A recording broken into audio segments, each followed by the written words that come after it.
It helps if I add myself to the stage, isn't it? I'm in a Sunday state of mind. Oh, yeah, absolutely. No doubt about that. You know, things have been uh, very enlightening over these last few days, these last few podcasts. Things have begun to show themselves very clearly to us. And we're getting more and more news in regards to January 6th videos and so on and so forth. To me, it's just kind of a all right. I'm gonna be honest with you. The J6 thing really doesn't even concern me anymore because of the fact that we know that they're gonna downplay it, they're gonna cover up, and we're not gonna see anything done uh, to restore the the credibility to these people's lives. We're not going to see anything done where that's concerned because that's a governmental thing, and the government doesn't want to work for us. You know, they all need to be removed, all of them, every single one of them, even the MAGA ones that are acting like they're MAGA, but are going to end up showing us that they're not. Um, I'm just I'm just kind of fed up with all of it, honestly, but, at the same time, we got to stay on top of it. We got to know what's happening, what's transpiring, and where we get to go um, moving forward, and where our voice is going to be heard the most. And right now, it's through podcasts like this that people get their voices out there and get the truth out there. There are so many different hangups that it gets very discouraging, to spend hours and hours and hours doing this and then turn around and just watch our government just like not do anything, just not do anything. And it's disappointing. And those that we think that we can trust, we're gonna find out that most of them we can't. Some of them that we thought we couldn't trust are going to be ones that we should have trusted. Um, but again, it's going to boil down to all of this coming to a head and us having the patience to get there, you know. And I know your patience are wearing thin, and my patience are wearing thin. I'm ready to just put my foot in somebody's ass and say, "All right, here's your kickstart right now." You know, um, you know, uh, yeah, the rocket never made it to space. It hit the firmament and blew up. That's what it did. But that's what they've been doing. That's what they've been doing all this time, anyways. You know, the Challenger was empty except for explosives trying to punch a hole. All those people are still alive in different areas. I showed a video on it a couple of weeks ago of all these people at their new jobs and their new lives and everything else. Um, you know, there's so much BS going on, and you know, we've been sucked into their counterpoint narratives that no matter what we say, no matter how much proof we show, they just they're playing this game. They're playing this game, and we're getting tired of the game. And it's almost leads me to believe that maybe we do need a civil action going on. You know, um, because it seems to be the only way that we can gain control of our government again. But my faith tells me otherwise, and it pushes me onward. It's that's all we can do. You know, and we go from there. So, happy Sunday to everybody. It's 2:05 p.m. here on the West Coast. Got a few things that we're gonna watch this afternoon. Have some conversation. Actually, I meant to send Ronnie the link in case he wanted to join me today. I knew I forgot to do something. And um, We're going to listen to somebody talk about silver, because that is silver is an affordable means to comparatively combat. Gold is kind of like out of our reach. You know what I mean? And I was talking with Doug for a while last night after the podcast. Peer Pressure, you guys know him as, and he was saying that too. He's like, gold is just kind of it's out of reach. It's knowing that the value of silver, when the devaluing system disappears and the true value of silver comes forward, that's where the strongest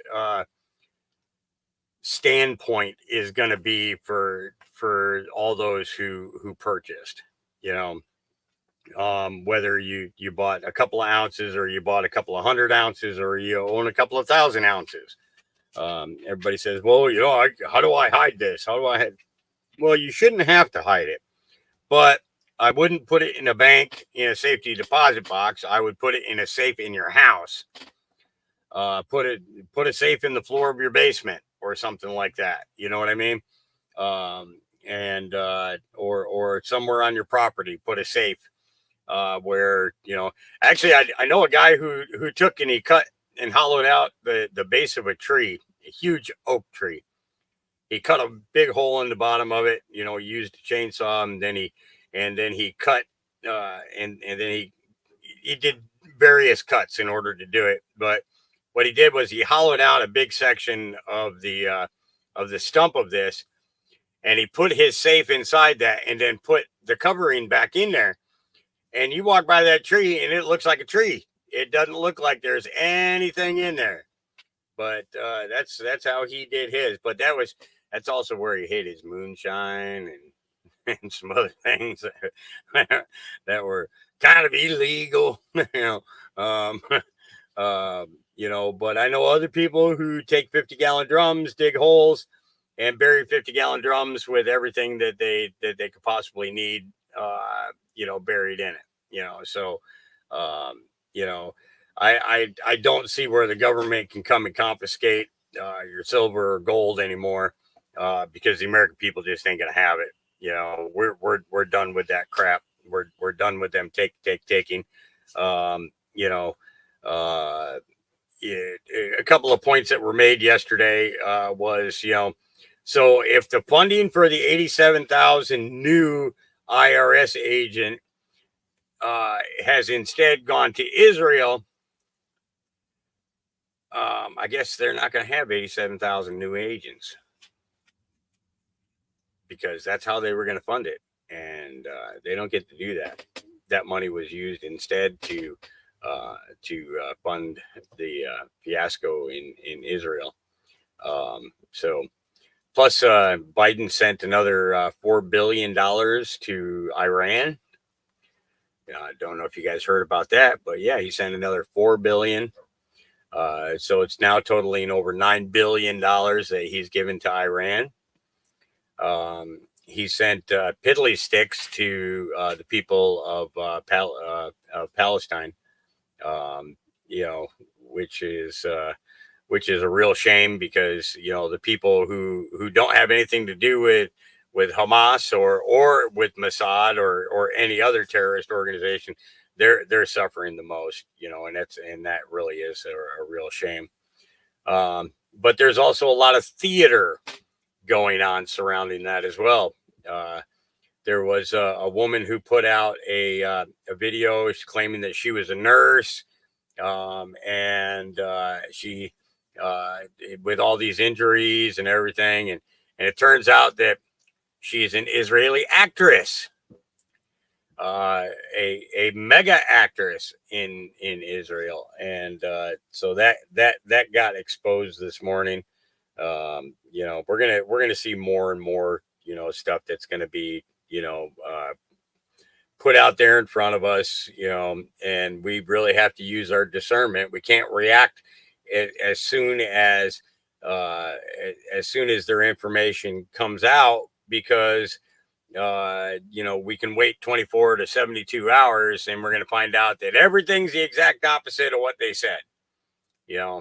So that's why I try not to jump on things as quickly as they come out, because of the fact that I don't want to be caught in that loop where I have to come in and I have to apologize for what we reported on or what I said to you guys regarding it, because of the fact that I didn't wait long enough for the real facts to come out. It takes time for that, and we have to sometimes step back and take a deep breath when this stuff goes on and go from there.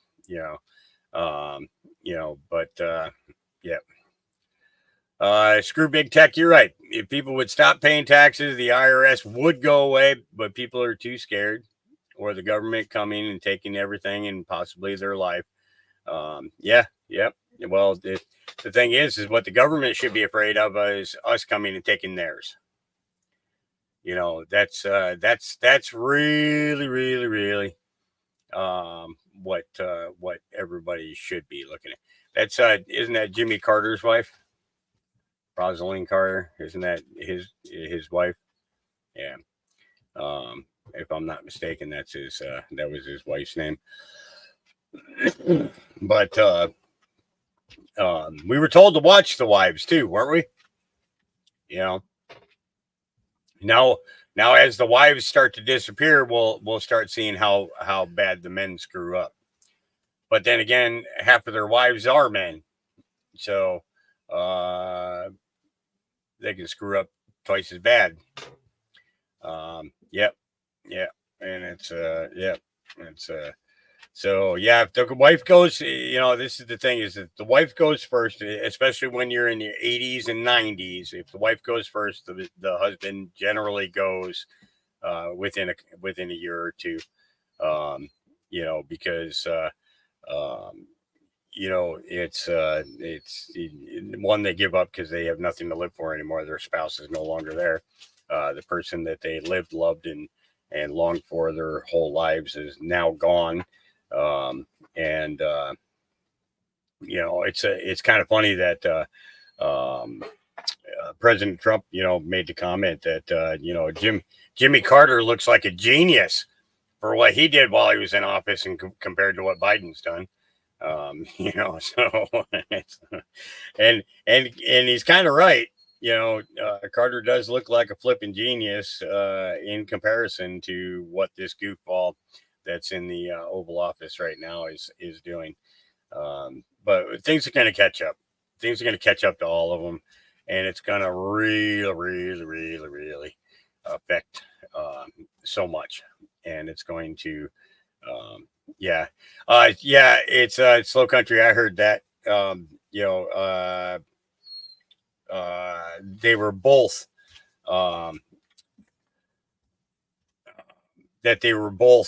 being treated by hospice. So yeah, I wouldn't. That's why I said, generally within a year to 2 years after the spouse goes, that the husband ends up following.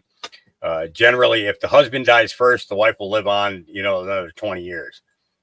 So it goes to show you how much stress a wife puts onto a husband in comparison to how much stress a husband puts onto a wife. It's kind of crazy. Yeah. But all right, so let's go ahead and get started with our videos of the day. We're going to start off with a Kirk Elliott interview with And We Know. Normally, I do not play these because I'm just so discouraged with the financial system the way that it is today. But there were quite a few really good points in this one, and I thought that it would be prudent to show you guys. So like I said, normally I do not play these. I usually avoid the Sunday morning banter that they do. But in this case here, there was just too many solid points in regards to silver, and then the bank layoffs and everything else that I thought were kind of important, and go from there. Digital, no, we have not succeeded yet. We are 275 away from getting the new generator tomorrow. Did Ronnie show up in chat? I need to send him I need to send him the link just in case he does tune in. I really like Ronnie's opinion. I value his opinion. I value his thoughts on specific topics and things like that. And so I want to make sure that where it comes to, you think about the age difference. He's got maybe 10, 15 years on me, and then Dave is like 5 or 10 years younger than I am. And then Slow Country's, 10 years younger than him. So when we get these minds going like this, and we have these, mild differences of opinion, only because of what we're seeing, not that anybody is particularly wrong or anything like that. It's just that when we look at it from our age group, we begin to see things. We see things a little bit different, and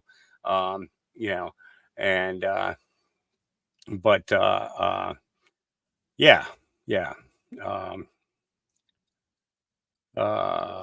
Okay, so let's go ahead and get started with this. Dr. Elliott first. Here we go.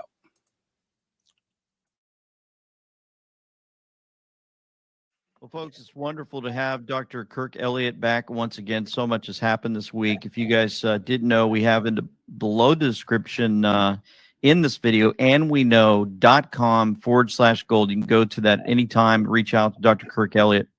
So pleased to have you. So many things that we've been talking about this past few weeks have been coming to fruition, and you're excited to share. I am. It's one of those weird things, LT, where you and I talk, and it's like, we hate it that we're right, but I'm glad that we're right, kind of a feeling. Yep.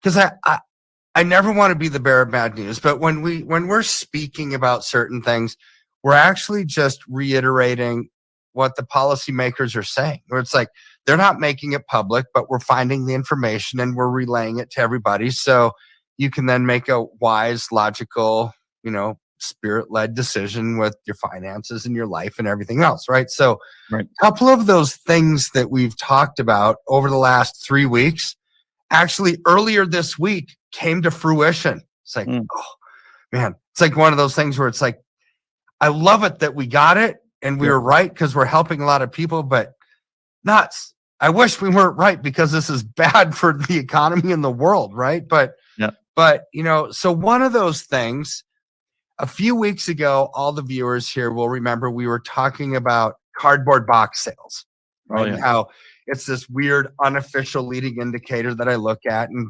cardboard box sales are down 80%. And if they wouldn't be down, and they were actually up, well, it's like, man, the retailers, the e-commerce giants of the world are expecting a big holiday season, and they're loading up on cardboard boxes to ship everything out in. Wasn't happening that way. They're down 80%. Well, earlier this week on Thursday, just a few days ago, Walmart came out and said, what? Walmart said consumer spending is way down. This is probably going to be a pretty bleak Christmas season because there's not much spending happening. It's like, this is what we talked about weeks ago, that this was going to happen. Now it's making the mainstream news. Right. Yep. So, but there's other things that were kind of foretelling this to be, that's not prophetic by any stretch, but that what we were saying was going to happen. And that's the bank failure that we saw in Iowa. So it made big news 2 weeks ago. It's like another regional bank failed, the fifth one in America. It's like, okay, it wasn't really a regional bank. It was a small bank. It only had like $66 million in deposits, but $8 million of defaulted loans. That's what caused them to go into FDIC receivership. Well, what's the big deal about such a small bank going under? To me, it's the story behind the story that nobody's talking about. So that little bank in Iowa is a major lender to the trucking industry. So truckers were defaulting on their loan payments. Why are truckers defaulting? What do truckers do? They ship things. When are things shipped? When people are ordering things, right? So there's no orders. There's no purchasing. Again, lines up with what Walmart's saying, with what everyone else is saying in the economic world. This is going to be a yucky holiday season. We don't need cardboard boxes. We're not shipping anything. In fact, the truckers are defaulting on their loans. See, these are the basically physical manifestations of Biden's horrible economic plan for America. I mean, it's ugly. That's right. I mean, his plan isn't good. Now, we also talked about Citibank and Project Bora Bora.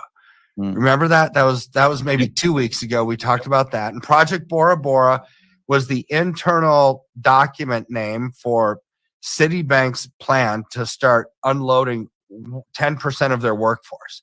See, at minimum, they're going to lay off 10% of their workforce. Well, this is not a small bank like that little bank in Iowa or smaller, or a small regional bank or a large regional bank. This is Citibank, right? Like the third largest bank in North America bank.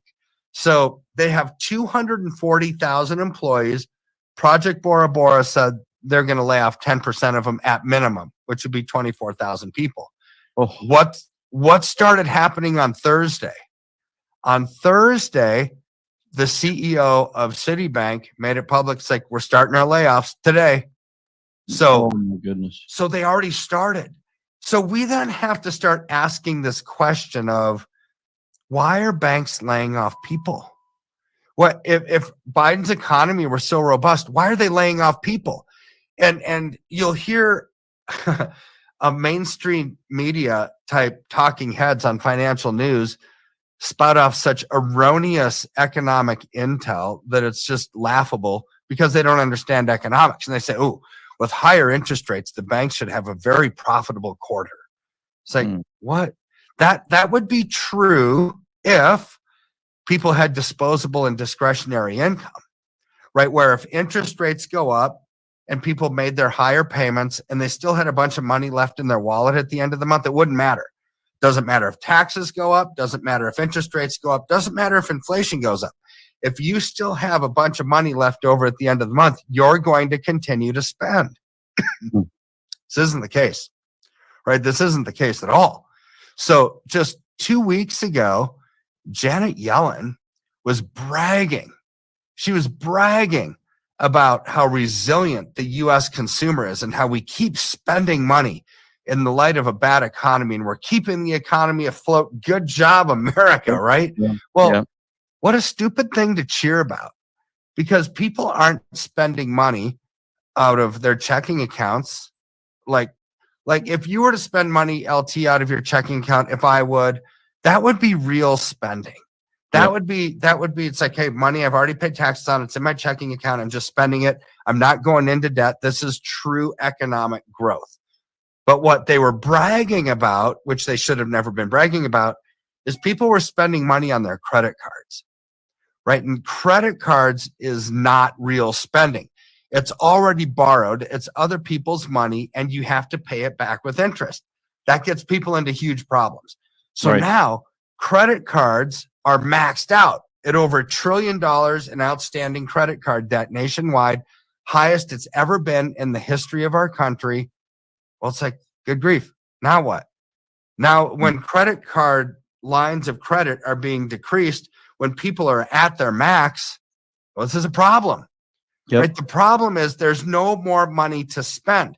So what Janet Yellen, Jerome Powell, Biden were yelling about and cheering about, saying America is great and resilient and they're spending money, it was all a shell game. It's like this house of cards. It's not real.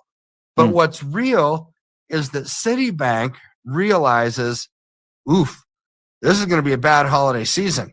This is bad when interest rates get this high. We see how much people are paying on their credit cards, and we're going to lay off 24,000 employees. Oh, my goodness. We see Walmart saying that it's going to be a bad retail season.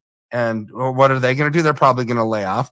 We see Target CEO which I'm not shedding a tear about this one because I think Target's so woke, it's insane. But Yeah. but they're not actually they're gonna have basically bare bones skeleton type inventories on the shelves during the holiday season because they made the mistake in the past of getting too much inventory, expecting to sell it, and it just sat there and they'd have to sell it for a huge discount later just to unload it. They're not going to have much on the shelves this holiday season, already preparing people for it. So this is why cardboard box sales are down and orders for cardboard boxes are down because there's not a retailer on the planet, I don't think, that's expecting a robust holiday season. Right. None of them. Walmart's not, Target's not, Best Buy's not, Amazon's not. Amazon's probably the biggest buyer of cardboard boxes on the planet, and it's down 80%. It's not even down a little bit, LT. It's down a lot of it. So this is what we have to look forward moving forward. But here's where there is a very happy face to this storm cloud, right? So over the last 3 days, with all of this bad economic news coming up, retail sales, they're not there. Consumer spending is down. We've got this massive inflation. Oh, by the way, Moody's downgraded the US dollar. They joined Fitch. And so the rest of the world now looks at the dollar as not the safe haven, safe harbor investment that it used to be. Right. Well, and banks are laying off people. Well, what's silver doing? Silver's up over $1 in the last 3 days. $1 because it thrives on that kind of news. This is why we talk about it every week. So the horrible economic news that we're seeing, it can be tempered with actually gold and silver, tangible assets that go up during times like this. And there's no way around it. Silver's up over $1 in the last 3 days. And it's amazing. Oh my goodness. Yeah. So when it goes up, I mean, do you see a change in the amount of things that happen around your area of expertise? I mean, what are some of the things that you do or recommend that folks do to get on board with this? So we see, yes, I mean, and it's not just a 1 day thing. It's like we're seeing massive influx of phone calls, because people are seeing it. Silver and gold act as a flight for safety in a time when the foundations around us are eroding. And number two, they see that it's actually a really good investment. When we're up over $1 in the last 3 days, so silver's gone from upper 22s to 24 just this week alone, right? That's almost a 5% increase in 1 week. I mean, it's really good. So when people call in wanting to get into a private asset, so they're not a digital asset or a digital slave in somebody's digital world, they're not in paper, which is easily manipulated like the stock and bond market. They want tangible assets. So people give us a call. And then one of my advisors, and I've got 20 of them. I mean, we've got a lot of advisors, will actually help you map out a strategy for success moving forward. Whether you have money in the bank that you want to allocate into silver and you take delivery of it at home or store it at a depository, or if you have an IRA. See, IRAs are interesting because most people don't have just money laying around, but they sure have a lot in their retirement accounts that they thought was untouchable. No, if you're over 59 and a half and you're still working at an employer, generally you can actually roll that into a traditional IRA. If you already have a traditional or a Roth or a simple or a SEP or an inherited IRA, it's an easy rollover from paper to tangible assets. Right. See, that's what we help people do each and every day, is move from paper to tangible assets because that makes sense. It adds safety. It's a private transaction and it's growing a lot. I mean, LT, a year ago, silver was $17.97 an ounce. Today it's 24. It's like, all right, it's up like $4 or $6. Right. And in a matter of a year on a $22 investment, it's up almost 40% in the last year. That's incredible. It's like, Kirk, what has it done before that? Don't just take the last year. It's like, okay, let's look at where silver was in March of 2020. It was $11.91. Okay. Today it's 24. That's up over 100%. over the last 3 years. That's incredible. That Right. is. So we could go back farther, but it doesn't make sense to go back farther when you're looking at a trend, because trends tend to be more intermediate. There's Right. policy changes, there's legislative action, there's all kinds of different things. So you never want to look too far back on a trend. I would say do the intermediate and short term, the last 3 years, last 1 year. Silver is starting to accelerate, which is really exciting, because this is why we allocate into it, was to take advantage of times like this. Yeah, it almost sounds like when you're talking about 100% increase in 3 years, almost the same lines where my son always talks to me about. He gets involved in all the coins and stuff on digital. I guess it's digital currency, we'd call it in a sense. But he thinks that he's making big improvements there. But yet silver has been around for ages. Yeah. Gold.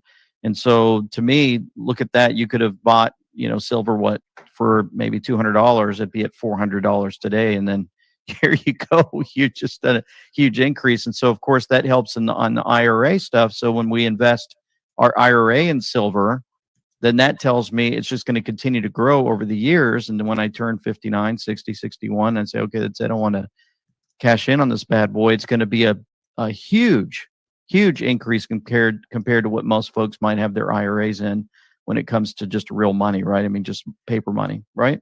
That's right. Absolutely. And so, I mean, there's numerous reasons why people invest in anything. It's usually they want protection, they want safety, they want to preserve and protect their hard-earned assets from erosion or from stupid government policy, right? Well, in a normal world, if you want high return, you have to settle for high risk, right?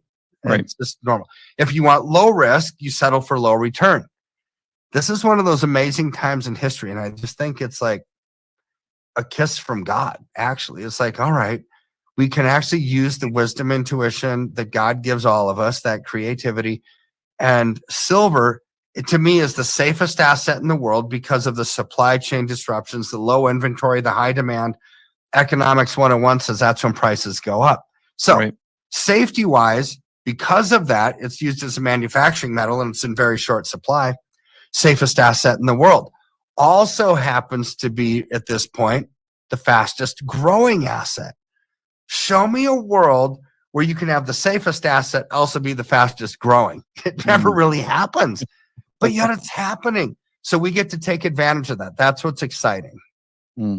Yeah, I can just hear it in your voice. And there's a lot of folks that need positive news, and it's definitely one of them right there. I mean, we've got so much coming at us. I was going to show this real quick. We had the EU. I think I showed it to you earlier.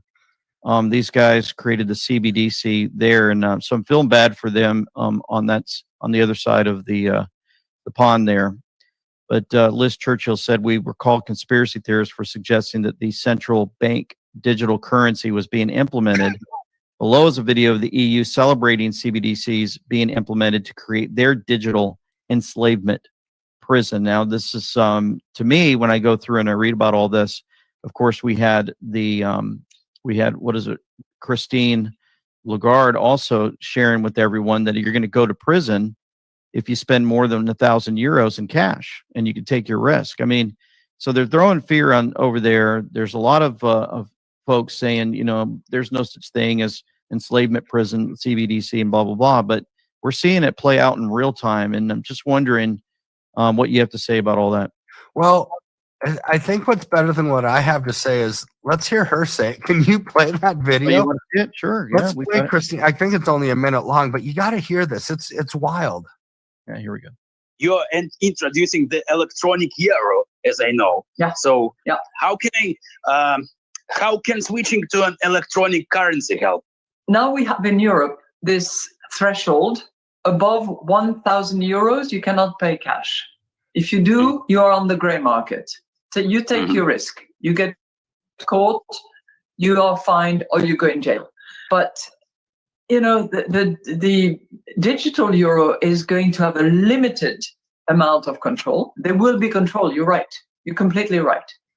We are considering whether for very small amounts, anything that is around 300, 400 euros, we could have a mechanism where there is zero control. but that could be dangerous. The terrorist attacks on France back 10 years ago were entirely financed by those very small anonymous credit cards that you can recharge in total anonymity. Terrorist attacks. That's why. That's why we need to keep them on the low charging. I mean, Oh, my seriously, goodness. LT, I don't believe a word that she says, right? When she said, if you spend more than what they're trying to do is eliminate cash. Yep. You can't have a private transaction in cash basically go parallel with central bank digital currency, which is all digital and trackable and Big Brother and the ability to cut you off from buying or selling. So they want to demonize cash so much so that if you spend more than 1,000 euros at a time, you could put in jail. It's like, Yep. what? So then when she says, oh, there's just going to be limited controls, limited. So I don't believe that for a second, because limited would mean there's a lot of transactions that aren't monitored. No, they're going to monitor every single transaction that you make. To me, that's not limited control. That's full control. And if they don't like what you're buying or selling, they can cut you off. So don't mince words, Christina Lagarde. That you are saying there's going to be full control because you're monitoring every single transaction. Yeah, well, we're going into just some strange times. I'm glad that this is being exposed. I'm glad that many are waking up to all of this. And it's just great to have you and your team supporting everyone out there. And it's just continuing to stay busy, especially heading into just a strange season that we have playing out in front of us. I mean, we've got so much going on the world stage, politically, talking about elections and more. It's just mind-boggling and hard to keep up with. And I'm just glad that at the end of the day that we have a place that we can go to get our support. And we just appreciate you guys. Again, remember, you can go below this video, andweknow.com/gold, and Dr. Kirk Elliott and his team will be there ready to support you and answer any questions that you may have. Any closing remarks before we go? Now, I know that we talked about kind of some dark stuff today. I Yep. mean, we kind of did. It's like no retail sales, or they're going to be way down. We've got banks laying off 10% of their workforce, big banks. Yep. Christina Lagarde saying you go to jail if you spend more than 1,000 euros at a time. It's like, oh, it's dark. But don't let that consume you. Don't be gripped and paralyzed with fear. God didn't give us a spirit of fear. He did not. He Right. gave us a spirit of wisdom and discernment and control and creativity, right? So this is where we have solutions. This is how, and I know if people could see your face, they would know you're smiling because you can hear your smile, right? It's like we have a solution. This is why we can have a smile on our faces, because we have a solution, and that is get out of the digital world, get out of these paper assets, go into tangible assets that can help maintain your freedom and also are performing really, really well. Literally, safest asset in the world that's also the fastest growing. You can't ask for much more. That will put a smile on your face. Just give us a call. Amen. Amen. Thank you so much. Looking forward to another update next week. Appreciate your time. You bet. We'll see you. All right. Well, yeah, like I said, there were a few things that were in there that I thought you guys probably would like to hear. And now you heard them. And it's funny. Somebody said every time I hear this guy talk about silver, I feel like I need to go out and buy more. Yeah, that's the way, honestly, that's the way a lot of people feel about it, because the fact that, the closer the dollar comes to its full collapse, the better off you're going to be if you have tangible metals to work with. You got to be able to feed yourself. You got to be able to feed your family. You got to be able to put gas in your vehicles and and things like that. So and with silver, you're going to be capable of doing that. So kind of don't be left behind is basically, I guess, the easiest way to put it. So, all right, let's get into our next one, Patriot Underground. Here we go. Hello, everyone, and welcome to Patriot Underground. Today is November 19th, 2023. Thank you so much for joining me, folks, to discover the truth beneath the surface. As always, I really do appreciate everybody out there taking the time to listen. So I'm actually going to do a coffee chat today, but as you can see, I'm not really driving. I decided that I would try to do this stationary because I know that a lot of time the road noise and the cutting in and out when I'm driving can be really distracting, and I respect that. I think that folks probably understand at some level that my coffee chats, driving around is sort of it's the way that the whole concept started. I drive around and I just kind of collect my thoughts. This is the way it's always been for me. And long before I ever started a podcast, I would get in my car and, it was just an escape for me. It still is. It's like my own private little transportable office, I guess you could say, my thought office where I can just disconnect from everything and, just have some alone time, have some peace really. And just like all of you guys, I mean, I have a busy life. My kids and my full-time job and all of my responsibilities, we all have them, and I never imagined when I started doing this podcast that I was going to take on something that would gradually over time go from being, I guess, what you might call an outlet or a hobby, or even though that's never what it felt like, but I guess sort of by definition in the beginning, that's what it was. I just never imagined that it would become what it is now. Even though it's not my full-time job by any means, I really, I kind of almost treat it like it is, because that's where so much of my focus and my consciousness is nowadays. But yet still in all, I have to contend with my full-time job and all the other responsibilities in life. But the point is that I love just having these moments alone. And it's been something that I've always cherished my entire life. I guess I'm just sort of built that way. I was raised as an only child, and I think that probably has something to do with it. But I mean, I've spoken to a lot of folks out there who, they're wired the same way I am, and they've had siblings and they grew up in an entirely different environment. I guess some people are just built that way, and I venture to say that probably most of my audience can connect with that, because most of the things that I talk about, much to my surprise, and it continues to amaze me, reflects the experiences of so many of you. And my goodness, what a gift. And so now, when I have my alone time, I'd rather spend it with you. Quite frankly, I can't always do it. And don't get me wrong, there are certain days when I drive around and I think about doing a coffee chat, or I think about communicating with the audience, but I always listen to that internal voice. I always try to listen to what the Lord is prompting me to do. And to the very best of my ability, I try to align my will with His. And it's not always easy, because believe me when I tell you, there are a lot of days when, I feel like all I want to do is communicate with the audience. But, for whatever reason, the Lord just kind of prompts me in another direction. And that's been an important part of my spiritual growth too,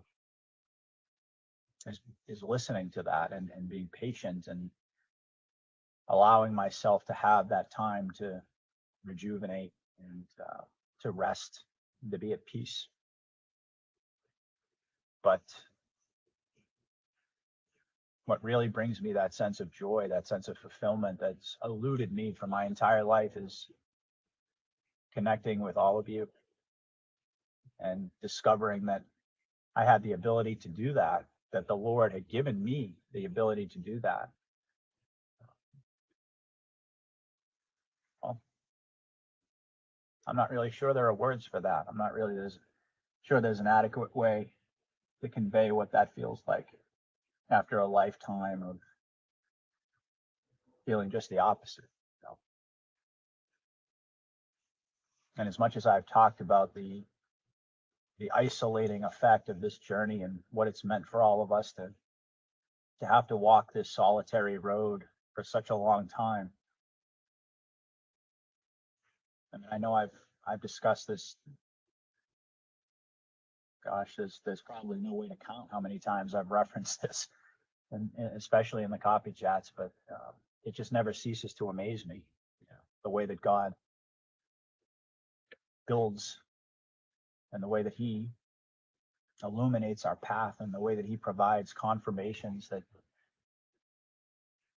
to most people out there, to all these normies out there, they would just think, oh, that's just a coincidence, or oh, that's all in your head, or they wouldn't attach any significance to what we know, in essence, is God's stamp of approval on what we're doing. And I have to tell you that, even at this stage, I mean, I've been doing this work now for,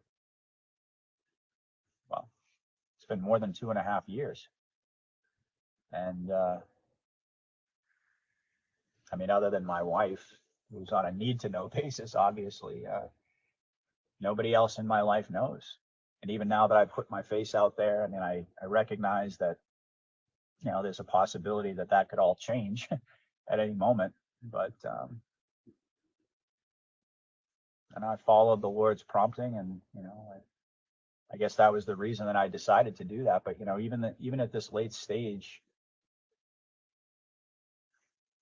so many people in my life, really all the people in my life, that they still don't have any knowledge of this. And I don't know, I've kind of reflected on that a lot lately and thought about what that's going to look like and when that's going to happen. And I've always hoped and prayed that it would be after everything comes out, after the EBS and after the justice and all of these incredibly emotional shifts and cognitive shifts that we know are going to happen when this reversal event takes place. I've always imagined that would be the moment that I could explain all of this, to my family and to my friends. But the more time goes by, the more I realize that, of course, I have my family and I love them. I love them deeply. But there's a connection that we share, that I share with all of you, that really defines you as family, as far as I'm concerned. I mean, since the very beginning, I've been able to share the depths of my soul with all of you. And I'm not really sure where it all came from. I mean, I am sure that it came from the Lord, but when I think back about, these past few years, or 2.5 years, and everything that has come out of me and everything that's been embraced by my audience, by all of you,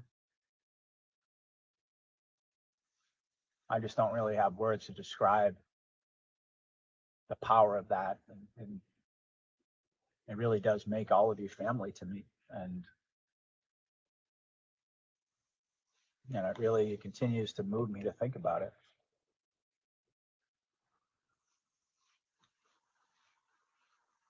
I just never imagined that life would take the turns that it did. I mean, none of us did, right? None of us would have had any way of knowing what this experience was going to be.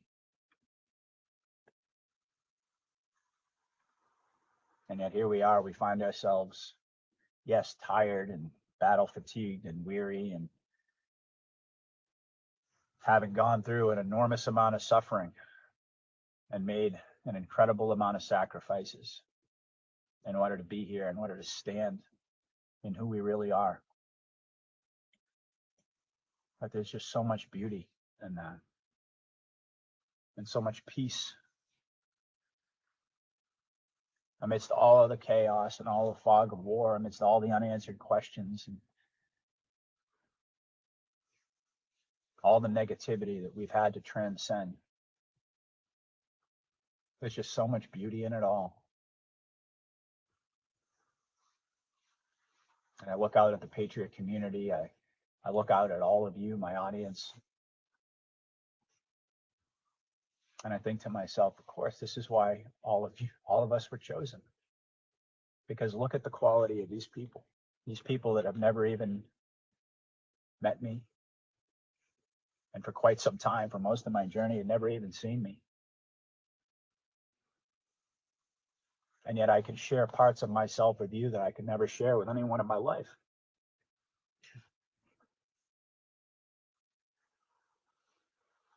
And not just share it, but be loved for it.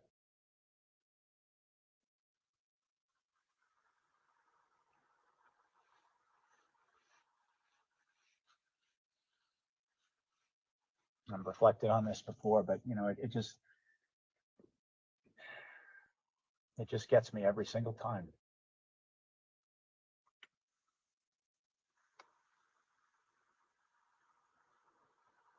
Had an incredible experience the other day. I don't know how many of you guys got a chance to tune in to see the Envisioning live stream event that we did. Gene Decode graciously asked me to participate in, and what an honor! What an incredible honor! And thank you to those of you who sent me kind words and kind messages after hearing my envisioning prayer. I have to say, folks, that when Gene approached me to do this event, I mean, I was more concerned about the technical aspect of it because I'm relatively new to doing live streams, and he set me up with his team at Blessed for Service, and I just want to give a shout out to Janie. Janie has been absolutely amazing, but she's the one who's been who had been helping me learn how to do the live streaming, and there's a platform called Restream. I'm sure many of you guys probably know what that is, but a lot of this stuff from a technical aspect or from a technical perspective is the most challenging for me. But as far as the prayer, the envisioning prayer, I mean, that just I was just driving to work one day, and I just said a quick prayer to the Lord, to give me the right words, and I hit the record button, and it just came out. And a lot of people really resonated with it. But I'll tell you, being in the presence of so many great patriots was truly incredible. I mean, most of these people, I've never had an opportunity to speak with, and even at the live stream event, we didn't really have that much time to get to know one another. But just being in the presence of so many warriors is such an honor. People like Ricardo Bossi and James Grunbig and Christine Northrup and Dr. Lee Merritt, Patriot Mike, who, shout out to you, Patriot Mike, as well. He sent me a message on Telegram, actually, just this morning. Just amazes me. But, the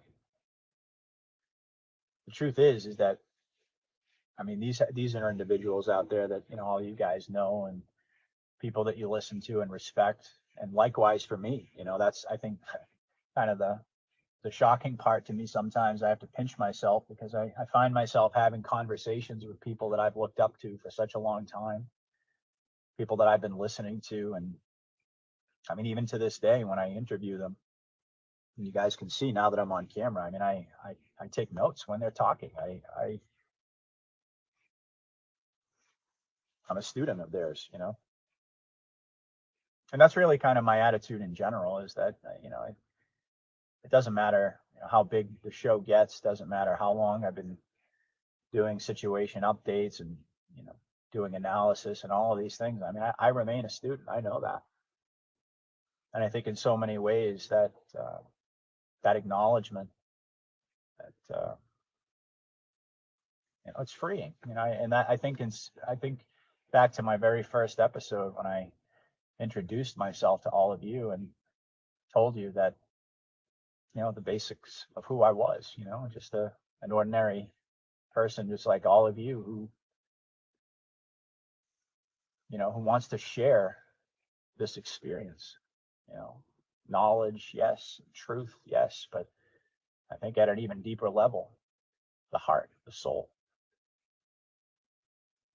And that doesn't require intel, doesn't require sources giving you information. It doesn't require any of that. And, I've discovered along the way that so many people, they resonate with me and my show because of that, because they recognize that I'm not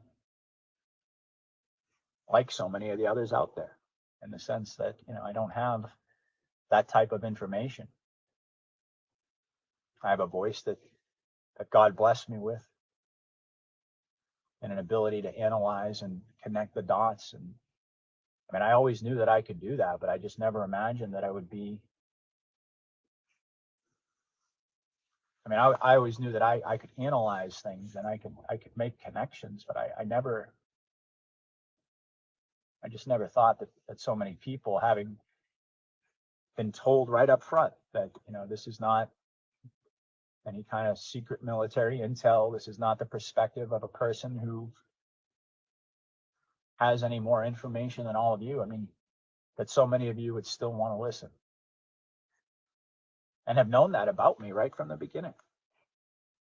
Sure, once my show started to get some traction and I started to show up on Before It's News and this and that, a lot of people who hadn't been acquainted with my show from the beginning, made certain assumptions and thought that I maybe perhaps was in that category of people. That's why I've continually reminded folks that that's not who I am, and that's not what this show is. And I think it's that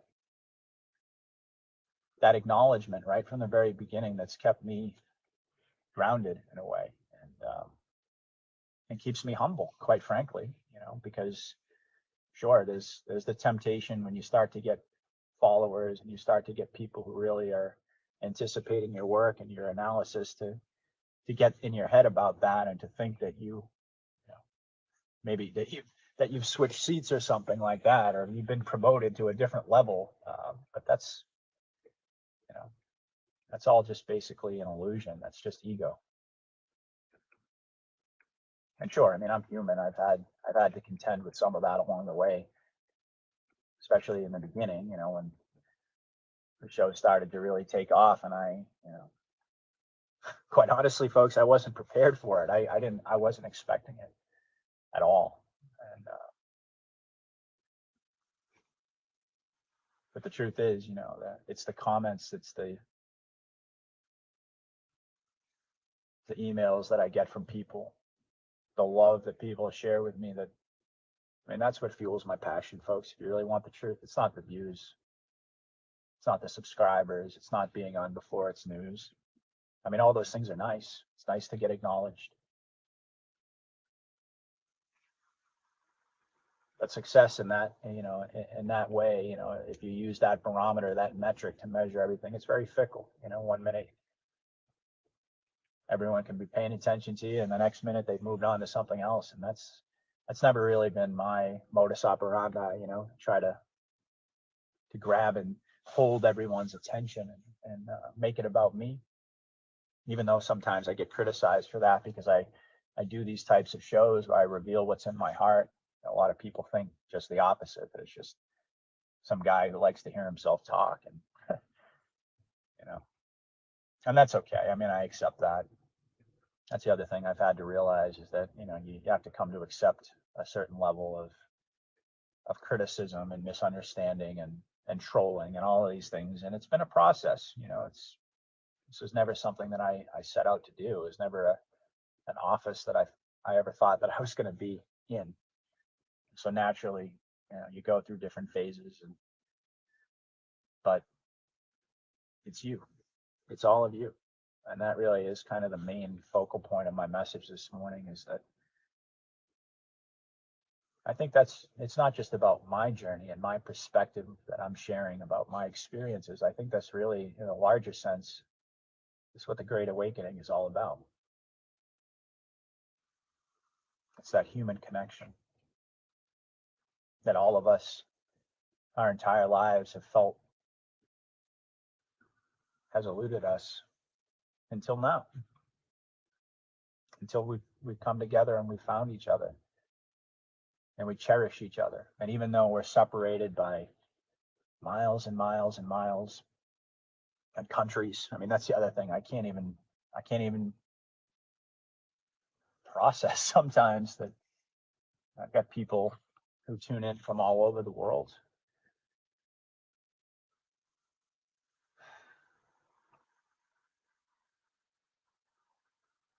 I get messages all the time, you know, from people from Israel, people from Russia, people from all over Europe, Central and South America. I mean, everywhere that I just never imagined.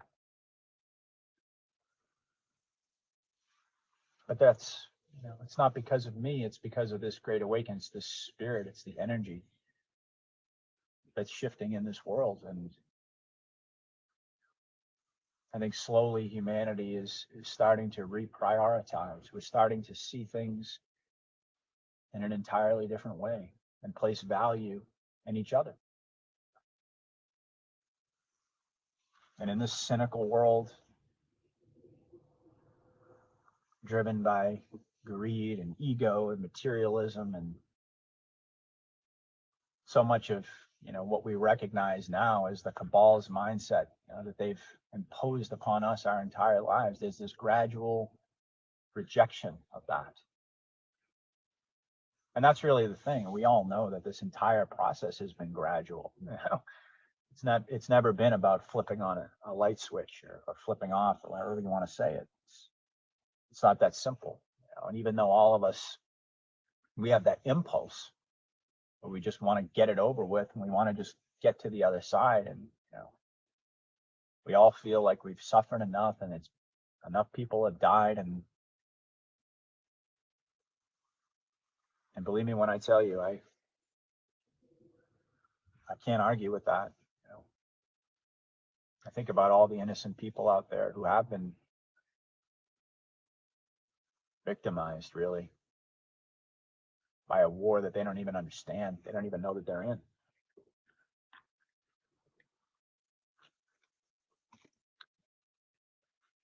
And yet, the flip side of that coin, of course, is that we all recognize that even amidst all of this chaos that's happening in the world, that I think most of you would agree with me that we'd be in an infinitely worse situation right now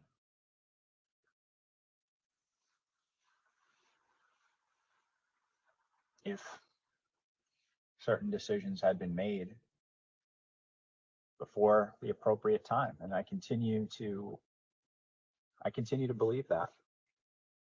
And I know that there are a lot of people, you know, even people out there who are big fans of my show and, you know, who agree with me on most things. They may not agree with me, and that's okay. You know, I accept that. I don't have any illusion that every word or every thought or, you know, every point that I make is going to be universally agreed upon, or that everyone out there is going to resonate with every perspective I have. But when it comes to the overall trajectory of the war and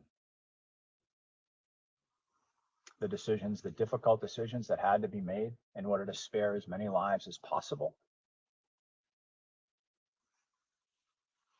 I believe and I trust in, ultimately, not just the white hats, but in God. And I have to come back to that too, because I've talked about this in the past, but I really do believe that this is a plan that's being carried out by men and women, by humanity. But it's not really our plan. It's always been God's plan. And if it's God's plan, then it's God's timing. And I think that a lot of us out there, the longer this goes on, I think the more, well, the easier it can be to forget that. And to put ourselves in a position, you know, of wanting to make judgments based upon, quite frankly, not having all the available information to be able to make the appropriate type of decision or judgment about the decisions that have had to be made. This is a process. The entire Great Awakening has been a process. But when you really think about it, when it's all said and done, happen to believe that's going to be, well, certainly this phase, I think, is going to be at some point in 2024. Not to suggest that it's all going to be done, but I mean in terms of the mass awakening, let's just put it that way. And when that happens, like I've said, that's when the real work begins. But it's going to be of an entirely different flavor, and entirely different experiences awaiting over the horizon. It's going to be difficult work, but it's also going to be infinitely fulfilling. And I think all of us are going to discover. I mean, I've been fortunate because of this podcast. I've been introduced to my purpose. The Lord has shown me, what He wants me to do, but all of us, I think, including myself. I mean, once this reversal event happens, and once this mass awakening finally occurs, and we finally see justice, and this inverted world set right again, there's going to be a sense of purpose for each and every one of us. I think that we can't even anticipate at this point. I think we can sort of project into that not too distant future and see what it might look like. You've heard a lot of people say, well, we're going to need, entirely new governments, all the way from the local level up to the federal level, and we're going to need all the awakened people, more or less, to stand up and to be the leaders in the wake of this event. That's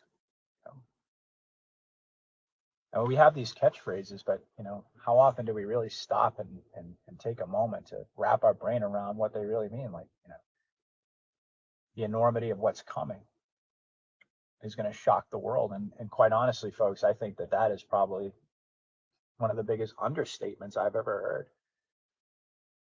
Shock is only one small aspect of it. Yes, I mean, I guess in the grand scheme of things, shock can involve so many other emotions and manifestations, but this entire world, the consciousness of the whole planet, is never going to be the same. And it's going to be our job collectively to assist in healing everyone out there, and providing an education and support and love and strength to people who are going to feel like they're in free fall, quite frankly. And I got to tell you, folks, in my own personal life, I know what that feels like. I do. I've never told the story, about what happened to me when I was younger. And I'm not going to do it today, but, there may come a point where I'll tell that story. But I know what it feels like to have the bottom just fall out. To wake up one day and not expect that your entire world is going to change, and then in an instant, having your entire world feel like it's flipped upside down and nothing makes sense. And the only thing that you can feel is pain, raw pain. I lived with that for many, many, many years. And I think, quite honestly, I was talking a little bit before about how God shapes our lives and our paths. And, I look back on that, and my entire life, I thought to myself, what could have possibly been the reason? Because I always had a relationship with God. I always looked to God first to try to find meaning in my life, and I could never imagine why. I was on a certain path in my teen years. I felt like I was headed in a certain direction. I was very confident about where I was headed. And at that point in my life, at age 17, strangely enough, everything felt a certain way. And then all of a sudden, I had an experience where, like I said, in an instant, nothing in my life seemed to make sense anymore. And I know now that the whole purpose of that was so that I could be here, so that I could know what that felt like and feels like in my own life, in my own world, you know, not on a grand scale like we're about to experience, but you know, folks, that's what this is going to come down to for each and every one of God's children out there.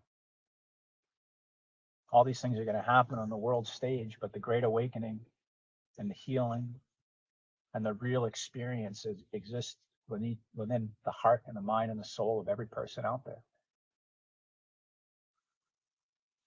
And God isn't willing that he should lose one of his children. And I do believe that he's gathered together, he's activated a spiritual army of his people who love him and who've always loved him.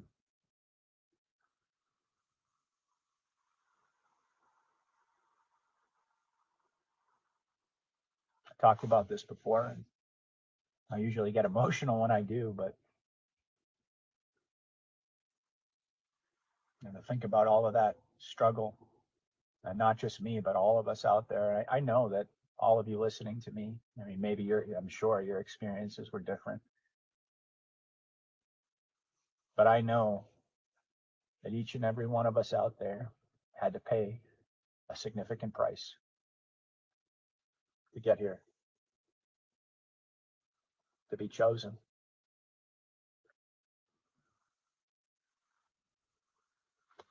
For so many years, I felt like I was cursed, you know. I just couldn't figure it out. I couldn't figure out what God was doing. And if I'm being honest, you know, in that process, as you can imagine, I mean, I was still growing up. I was, you know, when this happened to me, I was still a kid. I had no ability to process it. That's the thing, you know. I didn't. It was the enormity versus my inability to process it. And, you know, that same principle is going to be true for everyone out there in the world who isn't awake right now, who isn't at least somewhat prepared and somewhat, you know, in the know about all of these things that are going to come out.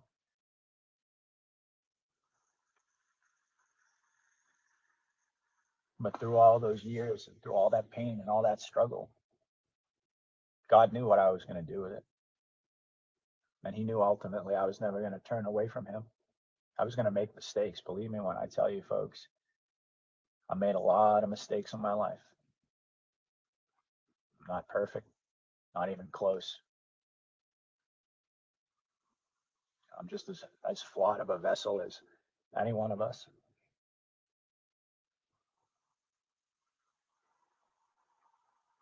But through it all the winding paths that I had to travel down, my spiritual compass never changed. I always looked to the Lord to provide me peace and direction, to lead me, guide me, direct me, to bless me with that discernment, to forgive me for the mistakes that I'd made. And that's a big one too, you know. Guilt is a big one. And certainly we know that the enemy loves to use guilt against us. The experiences, the emotions that we have are natural. It's part of being human. And that's exactly what the devil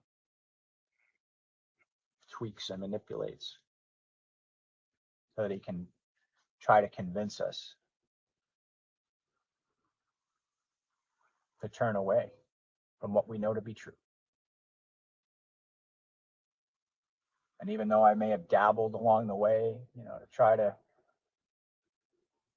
maybe even at some point along the way in my journey, I thought perhaps that might have been easier, not doing anything bad or evil consciously, but, you know, just getting tired of that weight, feeling like, you know, I wish I could just drop it and forget about all of it and just be like everyone else around me, at least what I perceive to be a level of happiness and contentment in them that I just couldn't feel. But it was all for a reason. The Lord never wanted me or you or any one of us out there to find contentment in a broken, evil world. That's not the reason that we were created. Or as Jim Caviezel said, we weren't born to fit in. We were born to stand out.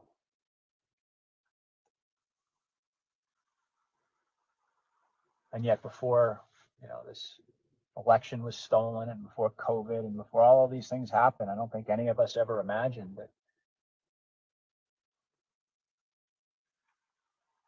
that sense of purpose would emerge in our lives that would make so many things about our past make sense. To realize that we're on a journey and we're not alone. We're together. And that we're building something, we're pioneering something that's unprecedented in human history.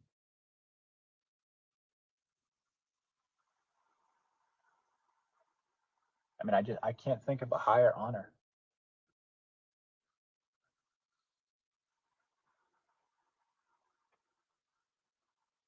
And it all comes back. It all comes to that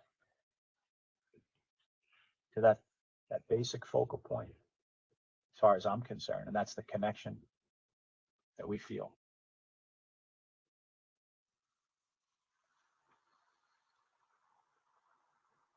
This journey really is just beginning, folks. Even though it feels like we're just exhausted and we just can't, some days we feel like we just can't take it anymore and we've just had it. We just throw up our hands and we yell and we scream. And if you want the truth, I mean, I've had plenty of moments along the way of this journey, just bringing that all to God and yelling and expressing my rage and my anger and my fear and my doubt.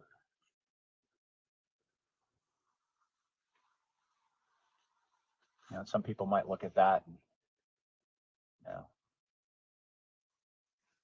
they might judge that as a lack of faith. That's not how I define it. I know that ultimately that faith is the antithesis of fear. It's the answer to fear. It's the antidote. But I've never been under any illusions in my life that I was ever going to get to a point where that stuff just went away, and all those negative emotions and all those aspects of being human. I don't have a problem with it. I give it to God. Because I don't believe that God expects any one of us to be perfect, expects any one of us to not have these feelings, expects any one of us to not be afraid at certain points. That's what this is all about. It's not about trying to act as if and to deny these aspects of ourselves, but rather to make choices in light of them. And my choice is to give that to God, to bring it to God. When I'm angry, when I'm angry with God, I tell him. When I have to yell at God, I yell at him.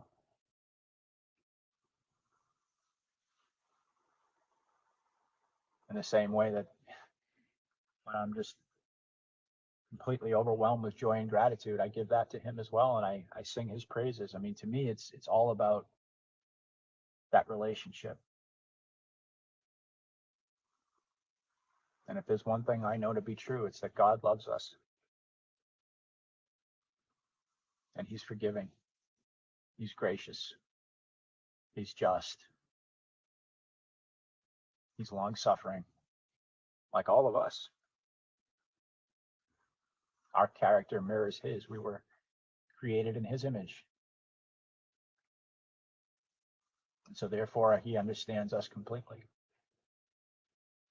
And I think what he ultimately wants for us to do is to trust him, is to believe in him, is to bring everything that we are, everything that's inside of us, the good, the bad, and the ugly, and give it to him.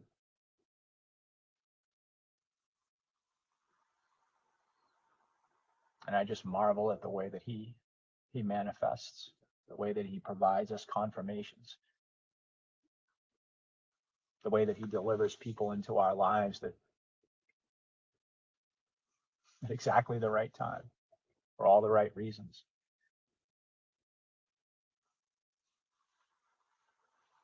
To enrich our experience on this journey. And that to me has just been such an overflowing cup of gratitude for me, is just not feeling alone anymore and feeling a sense of fellowship and connection that I've never felt in my whole life.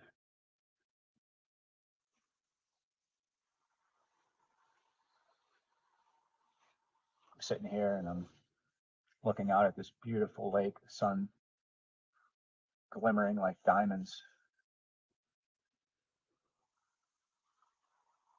The beauty of this world. And I think about how much beauty we're about to bring into it, how much harmony and human connection and love we're about to usher into this world. And we actively are right now. When we come together, when you listen, when you resonate, when we have these events like the one that Gene put together, it truly does raise the resonant frequency of this planet. It's God's plan. And with God, all things are possible. I love each and every one of you guys. I'm going to end this now, but hopefully you guys enjoyed this coffee chat. I certainly did. This was a really good one for me. It's just so beautiful out here. Let's see if I can turn my camera around so you guys can see. Actually, I don't know if I can. Oh, forgive me. But, you know, guys, all of you are incredible. And, you've changed my life, continue to change my life and give it purpose and meaning.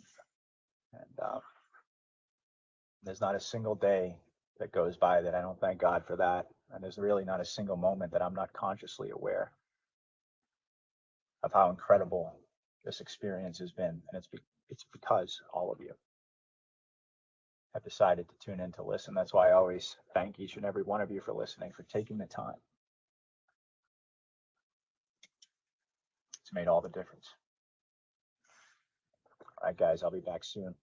I'm going to be on Mel Carmine's podcast tomorrow. And I think after that, I'm going to probably take a little break for Thanksgiving. So hopefully each and every one of you guys out there have a wonderful Thanksgiving. And, you know, think about that gratitude, you know, reflect on that.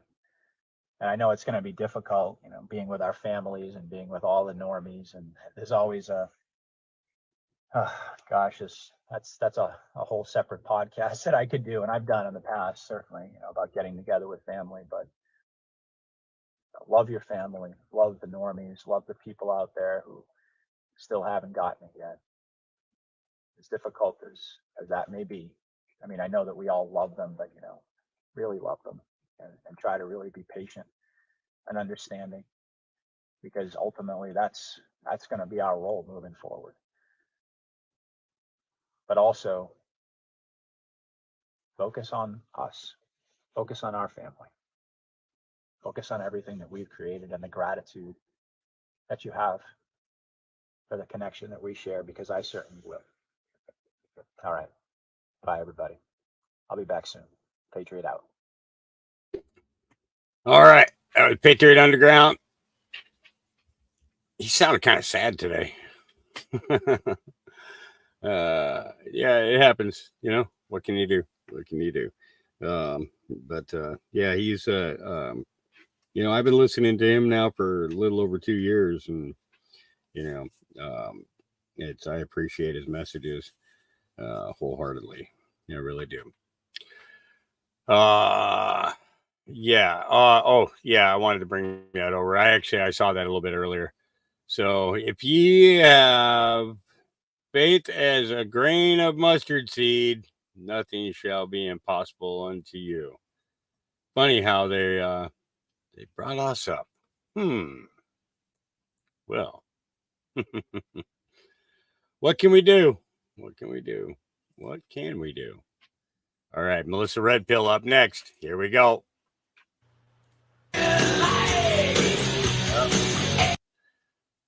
have to mute her until the music stops. Yeah.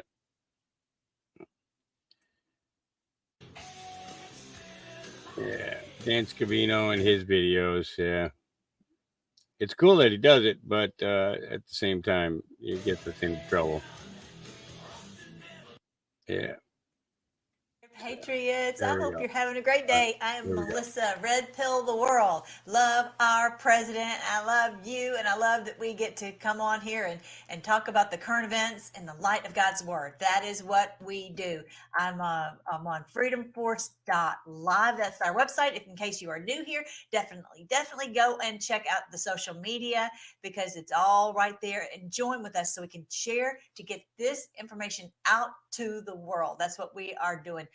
And these are the books I wrote on end times. I've been teaching God's word for 40 years, and the Lord helped me to understand Revelation, the prophecy, and that this is the end times for them. If you don't hear one more thing that I say, don't forever forget that's the end times for them and 1,000 years of peace for us. That is where we are. Today, we're going to talk about President Trump's rally yesterday, and it was lots of really great clues, as always, and wonderful things that he has to say. And we're also going to talk about this January 6th. I'm so thankful that this came out. This is gigantic, and it's so interesting that it happened on the 17th. I'm going to show you what I really do believe is happening with that, and I'm going to show you something about Tucker. Anyway, so let's get going. The first thing I want to show you is that President Trump had someone shout out at him that they love him. It's so great. Check it out. Without what they call Trump derangement syndrome, you know what that is? It's a great honor. I had a disease named after me. Trump derangement syndrome wants to get back to how great we had it under the Trump administration. We had the strongest economy in the history of our country. We had the most secure border that we've ever had by far. We had peace all over the world. It was called peace through strength. We had Iran as a country that wasn't going to go anywhere or do anything. They weren't. And I told a story last week or 2 weeks ago for the first time when we, thank you.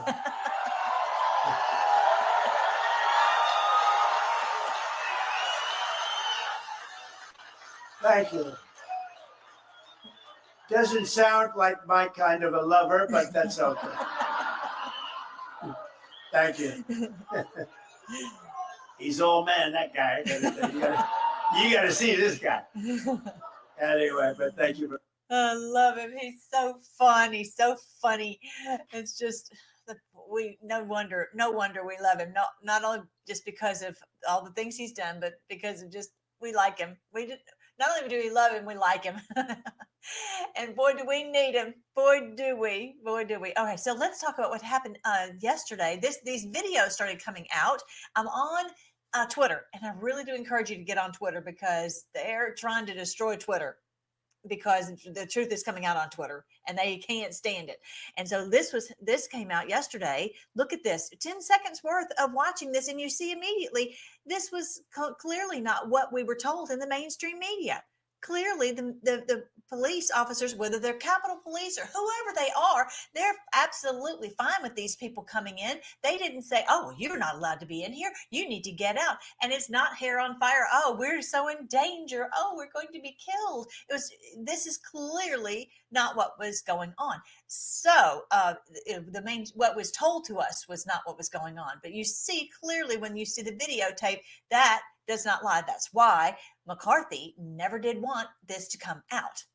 So thank you, Mike Johnson, for getting this out there. And I want you to see his post about this. He said, first of all, it came out at 3:33 p.m.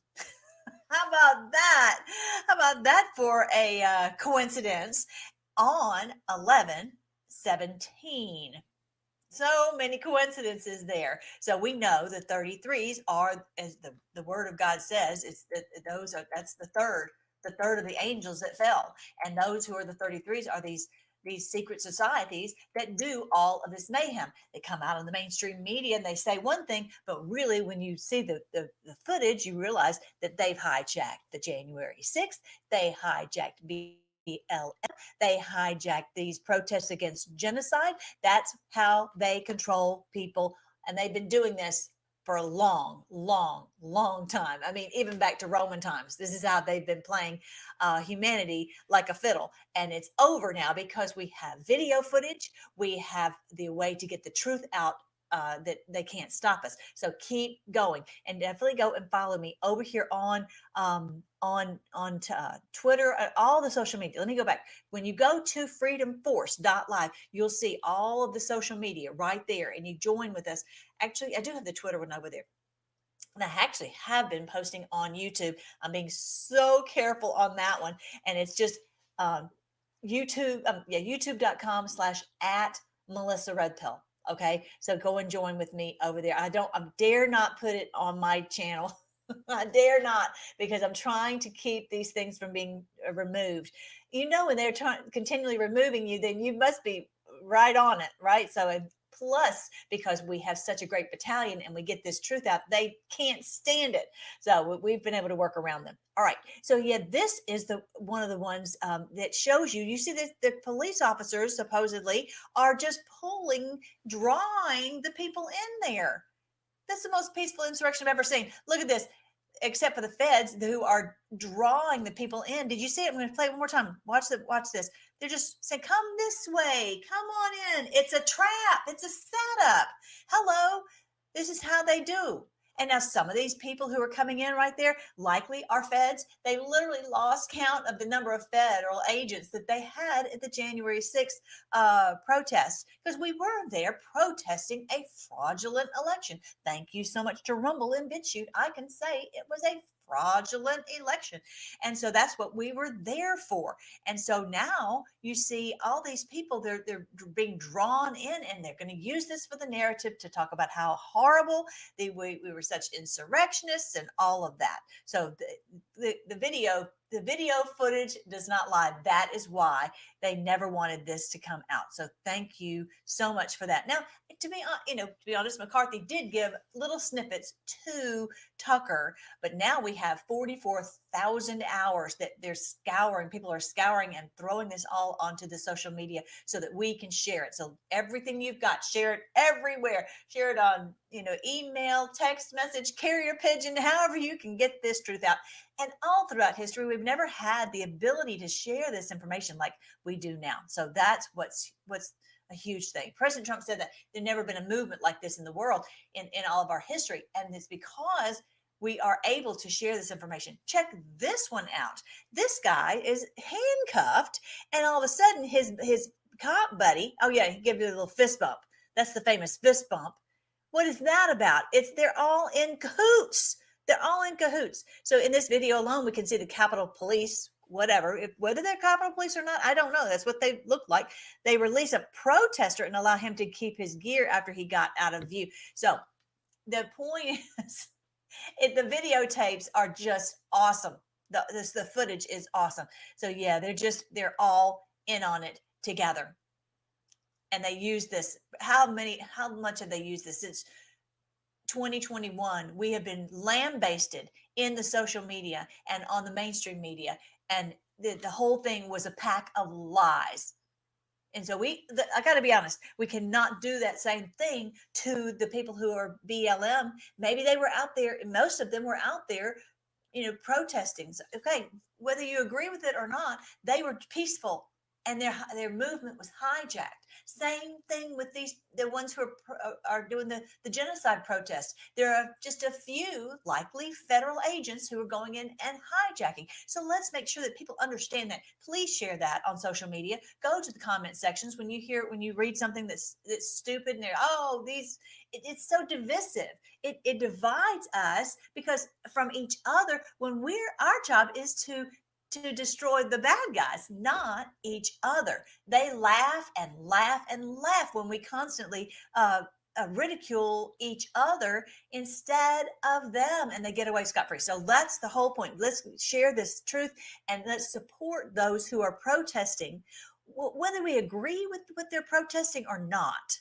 Okay, let's make sure that we understand that there are peaceful protests that are hijacked by Antifa and federal agents. Of course, Of course. And we know that more than anybody. Okay. So let's help make sure everybody understands that that's what's really going on. Now, oh, and by the way, okay, this one I'm going to show you in just a second.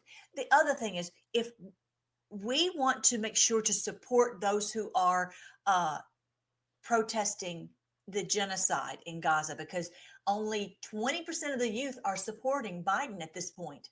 But if we don't say we're open arms, we want you to come here and join with us because we're the anti-genocide party, if we don't make a home for them, they're looking for who is the anti-genocide party? We are.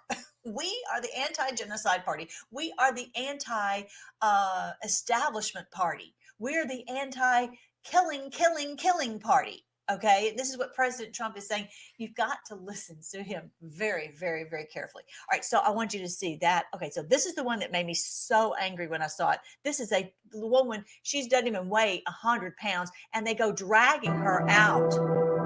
Let's see if I can back this up. Okay, I'm not going to play the sound because it's too loud. They are dragging her out right here. Let's see if I can make it a little bit bigger. Yeah. Okay, I'm going to move myself out of the way. You'll see that they're dragging her out, and at least like 4 of them dragging this woman out. Well, somehow or another, she trips, and it's hard to tell exactly what's happening there. You don't know why they're hauling her out. But to be honest, it doesn't even look like they know what they're doing. It doesn't even look like they're following the police protocol. Next thing you know, she's on the ground and they're dragging her. How is that police protocol? You see that she's on the ground, and then they just go dragging her. What is this? What is that? Is this like 5 of them? And so it's just the whole thing. The whole thing is, how is this what we want to have done in our country? This is not freedom at all. This looks like something you'd find in communist China. You know, we have, if this is what we allow in our country, we have no room to speak. So I was so mad when I saw this. Anybody who is a part of this, they need to be investigated, they need to be charged, and they need to be prosecuted. And they need to go and do prison time. This is not, all of these things that they were doing in the Capitol is against the law. Again, we don't need any new laws. We need to hold people accountable for what they did. And this video footage is clear evidence of what they did on January 6th. Yeah. So I wanted you to see, oh, that one made me so mad. This dragging this defenseless woman. It's like communist China right here in the U.S. Capitol. Me so mad. I don't even want to tell y'all how mad I got when I saw that. So anybody who was a part of that, anybody, I don't care who you are, you need to be held to an account for a crime against the people. And to join in league with these criminals to do this against our country and against people who are there to protest a fraudulent election, you need to be severely punished. And as far as I'm concerned, just throw away the key. It's treason. It's against our country. It's against the freedom in our country. Anyway, I was so mad I couldn't even speak. I still am. All right, so here is someone showing their badge right here. They're disguised, obviously, as a Trump supporter. Got the whole mask and the whole getup. Most of the Trump supporters, I don't remember seeing people with masks on when I was there at the Ellipse. I was at the I didn't go into the Capitol, but I was like way far outside the Capitol grounds. But I remember seeing so many people, and I don't remember seeing anyone with masks on. And it was just, of course, this guy who's a federal agent who's trying to get away with his mayhem. And of course, he's holding up his Fed badge. Here is where Miranda Devine posts that the FBI lost count of how many paid informants were at the Capitol on January 6th and later performed audit to figure out exactly the number. I mean, they were all joining in force. What does that tell you?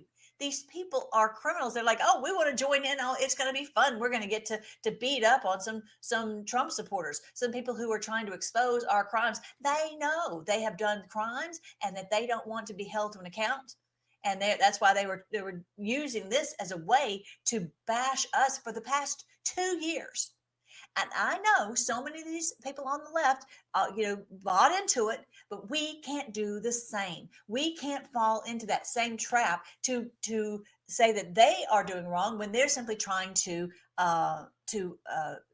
protest genocide. Okay, so now I want you to see that. Then Clay Higgins, oh my goodness, how awesome is Clay Higgins? I love him to pieces, and I want to play this whole thing. I'm going to play a chunk of it because it's just so awesome. These two buses that he's got a picture of right here, and his time ran out. It's always the same thing. Right when they're getting to the good part, then the time runs out. But he's asking Ray about the federal agents, and of course Ray can't. I can't talk about any of that. Blah blah blah. And but Higgins says that they have proof that these buses were filled with federal agents disguised as Trump supporters, the very ones I was just showing you in these videos. So check it out. Love him. Nefarious in nature and were filled with FBI informants dressed as Trump supporters and deployed onto our Capitol on January 6th. Your day is coming, Mr. Ray. It's important to reflect upon the simple fact that ultimately Americans are quite capable of defending our own soil, our own cultures and communities against foreign invasion or against armed oppression from within. However, it's far more threatening to our republic if our own government facilitates criminal invasion, and it is incredibly threatening to our citizenry if our government's highest levels of law enforcement coordinate organized campaigns of weaponized oppression, harassment, investigation, arrest and prosecution, and imprisonment of free Americans. That, Mr. Chairman, is the primary threat our homeland indeed faces today. Second. That is why we all took that oath. Remember, we swore allegiance to the Constitution and to protect it against all enemies, foreign and domestic. We have these domestic terrorists, domestic enemies like Ray, like all these that you saw in the Capitol, like Pelosi and Schumer, who I'm going to show you here in a minute. They would not deploy the National Guard because they wanted all this mayhem. Treason. It's treason. Secretary Mayorkas, I've noted you as a worthy adversary, sir, for 2.5 years. But my issue is not with you today. I'm done with you. I've completed my investigative work. It's quite extensive. I've filed my articles of impeachment against you. And I've provided my investigative work to the appropriate committee. So let me just say that my articles have been filed and my time with you is done. Director Ray. Last year, you might recall, sir, our exchange regarding the FBI's involvement on January 6th and prior. I'm happy to jog your memory to quote, according to the record, I asked you, did you have confidential human sources dressed as Trump supporters positioned inside the Capitol on January 6th prior to the doors being opened? You responded, I quote, again, I have to be very careful of what I say. To which I said, it should be a no. Can you not tell the American people no? We did not have confidential human sources dressed as Trump supporters positioned inside the Capitol on January 6th. A year has passed.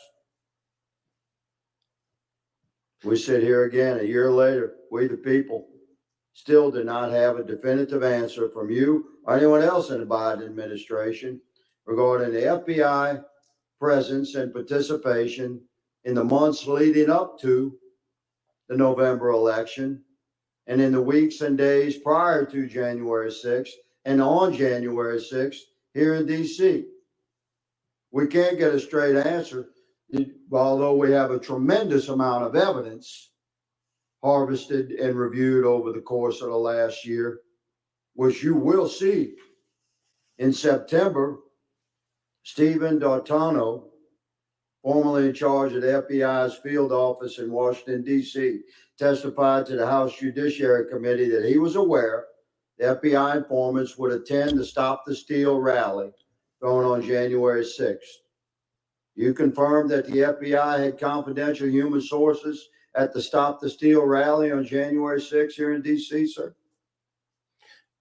Congressman, as we've discussed before, I'm not going to get into where we have or have not used confidential human sources. But what I Okay, can we'll tell move you, on. you asked for a We'll definitive move answer. on. It's my time. You said no, you're not going to answer.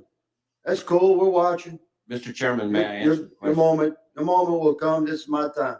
Earlier this year, an FBI informant who is reported to have his quote,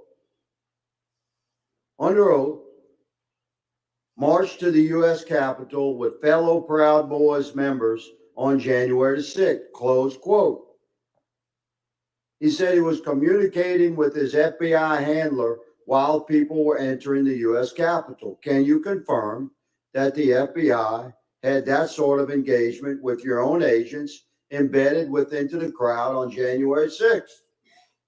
If you are asking whether the violence at the Capitol on January 6th was part of some operation orchestrated by FBI sources and or agents, the answer is emphatically You're saying not. no? No. You're saying no? Not Okay. violence orchestrated Let's by move FBI on. sources or agents.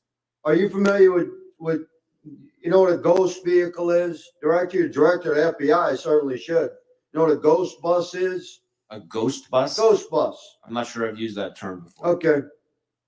Well, pretty common in law enforcement. It's a vehicle that's used for secret purposes. It's painted over. These two buses in the middle here, they were the first to arrive at Union Station on January 6th, 0500. I have all this evidence. I'm showing you the tip of this iceberg. Mr. Chairman. These two buses Mr. are Chairman. painted completely white.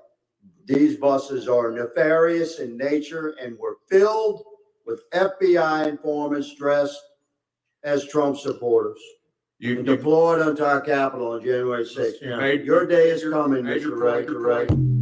Thank you so much, Mr. Higgins. Thank you so much for exposing this about these buses. And that's how they got there. We've already heard about buses, people who were there early, who left the ellipse. They said, they reported that there were these buses sitting there. We didn't understand what these buses were for. Well, now we know. And they were deployed by, he won't admit it. Of course, he can't admit it. But this was all a setup. This was all a plan. All right. So then what they've also been saying is, and you'll hear, I posted this earlier today, that Liz Cheney said that President Trump did not deploy troops to the Capitol.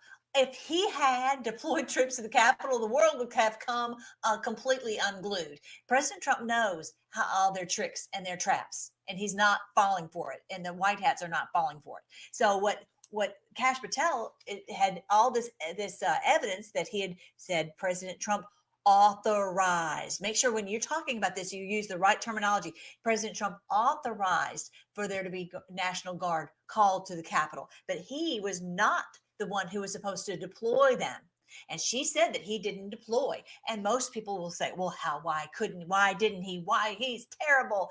That because that was the job of the Capitol officers, the officers at the Capitol, as in Pelosi, as in Mitch McConnell, Schumer, all of them. They're the ones who were supposed to call in the National Guard. And of course they did, but way after all of this mayhem was over. This whole thing was a setup. And so Kash Patel on this video is talking about where he was subpoenaed. He gave all this testimony. And of course they basically ignored everything that he had to say that exonerated President Trump, that President Trump did exactly what he was supposed to do. And so I want you to see a little bit of this. The January 6th truth has finally entered the American bloodstream writ large. Coupled with Mike Johnson's releasing of the January 6th tapes, this judge's written order will show their lies that they have been stacking up in the media for years against the January 6th, not only defendants, but also what President Trump did in the days leading up to January 6th. And I need the War Room posse to go out there and put out my transcript, which we just sent you the link to, Steve Bannon, from the January 6th committee. The first guy subpoenaed, the last transcript released. And this judge had a problem finding the evidence that I gave under oath. Selective inclusion of evidence is unconstitutional. This judge, a government gangster wearing a black robe, I call her the female version of Adam Schiff. Mrs. Schiff goes to Washington, just released her memo so that she could be lauded by the government grundoons and the radical left-wing media.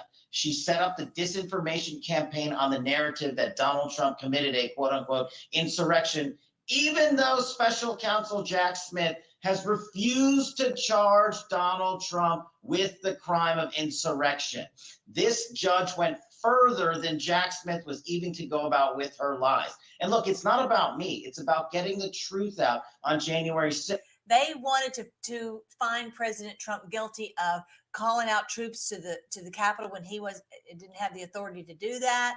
They wanted to say he was doing an insurrection and trying to get how they would have played it. Oh, he's trying to take over the government. He's trying to be a dictator and all that. Don't you know that's how they would have played it?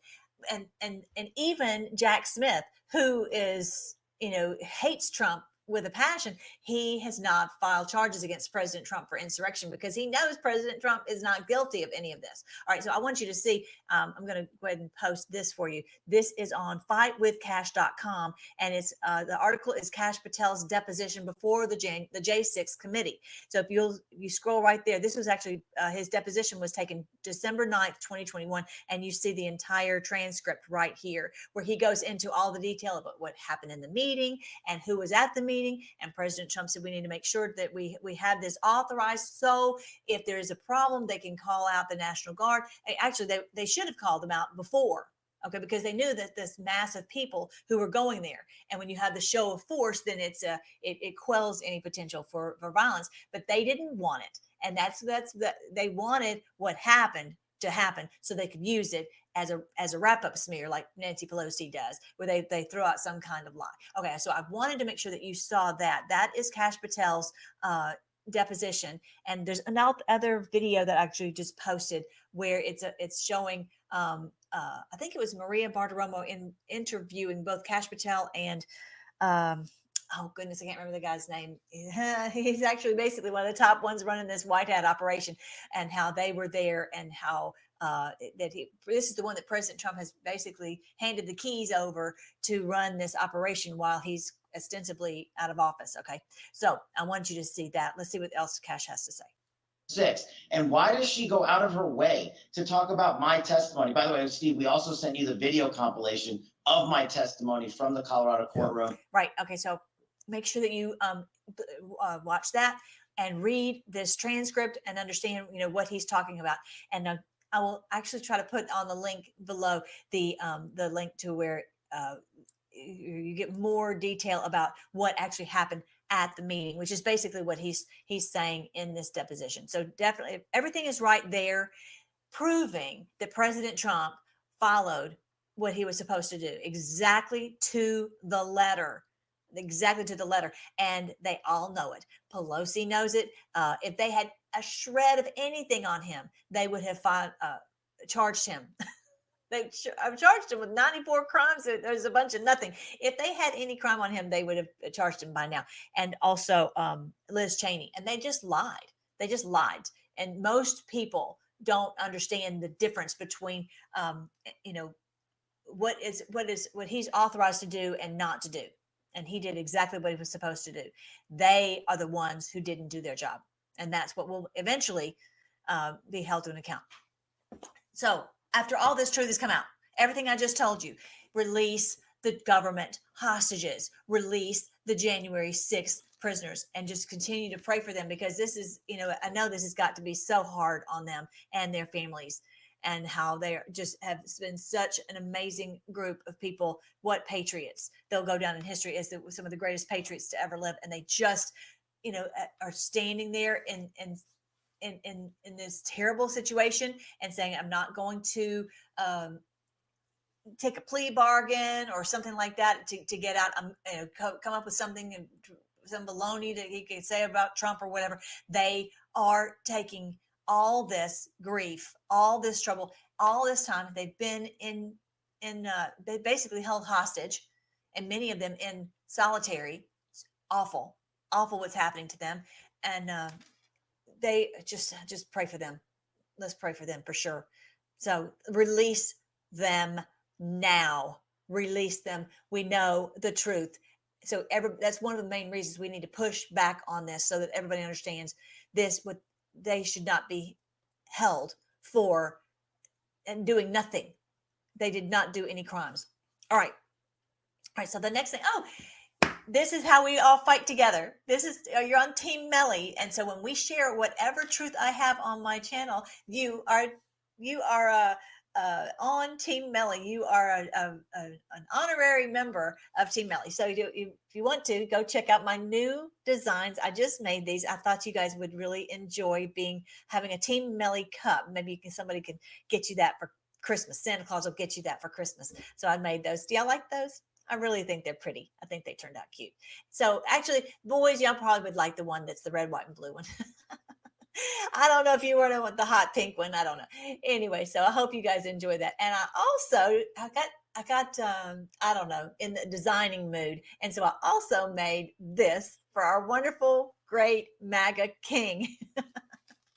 I think that'll be fun. I've got to get me. I just designed that, so I'm going to go and get me one. I've got them in red and white and blue and this black one. Telling you, that would just make your day every day to have that right there under your mouse, right? Anyway, so I thought that was fun. All right, so now, actually, to get these, go to freedomforce.live. When you go to freedomforce.live and you go to the gear, all the gear, mouse pads and all that, all the cups and they've got shirts and all this I just made. And I've got a Christmas ornament with President Trump's mugshot on it too. So that'll make your Christmas tree very, very bright. All right, so now President Trump also said we're going to bring our country back from hell. Thank you, President Trump. We're going to bring it back from hell because right now we're in hell. And a big Thank you, President Trump. Thank you, President Trump. He's talking about Xi being like a piece of granite. Something's going on. He's always talking about him being central casting. Something's going on. I want to hear your comments below. Tell me what you think he's talking about when he says that Xi is strong like granite, like a piece of granite. up with a man who looks like a piece of granite, right? He's strong like granite. He's strong. I know very well. President Xi of China. And he's standing there. He's a fierce person. Now, the press doesn't like it when I say good things about, but what can I say? He runs 1.4 billion people with an iron hand. And they say, oh, he said good things about him now. He happens to be a very smart person. If I say a certain leader is smart, that's controlling a big part of the world, the press gets upset that I say smart because that's a good thing. No. Very smart people. These are very smart people, but they're dealing with very stupid people. Our leader is a stupid person. Right?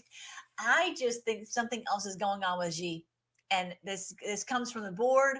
I just feel like they're working together. Something's going on. Something is going on, and he can't come out and say that. And so he keeps saying he's central casting. He says that he's this piece of granite. He says he's very smart. He says he's he's fierce, and that's a good thing. So something else is going on. So we will know for sure in time. And he is in a very difficult position. Also, yes, he was chosen to be the ruler for life, but he also, for life. And then if someone assassinates you, then that term is over, right? So he's in a very difficult position also. But I will say, they've got the BRICS. I think that's a big part of what's going on. All the currency now being backed by gold for the BRICS nations. That is a big part of this. He and Putin working together. This is an amazing moment in the world where these world leaders are doing things for one way or another that is fulfilling God's plan. Bottom line. All right, so this one is about this judge. He says it will work out. Let's see what he says here. presidential election of 2020, and we're not going to allow them to rig the presidential election of 2024. We're not going to allow it. All right. So that's another interesting thing. So whether it's in November or whenever the election is, if something happens before then, and we have to have like Gasara elections after these people are removed, who knows how it's going to actually run? But there's not going to be this cheating. We're not going to let them rig this election. Not going to allow it.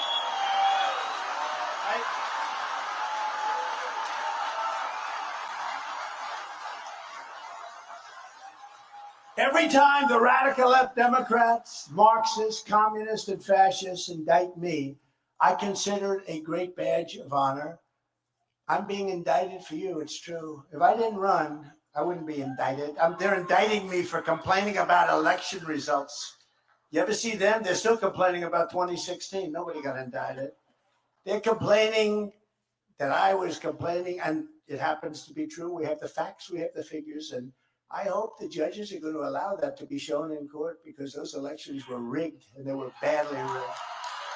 Never forget, our enemies want to take away my freedom, because I will never let them take away your freedom. I'll never let it happen.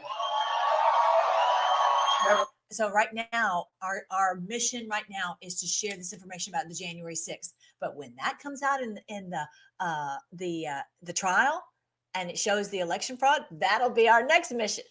Our job is to spread whatever truth that's coming out, and like our hair's on fire.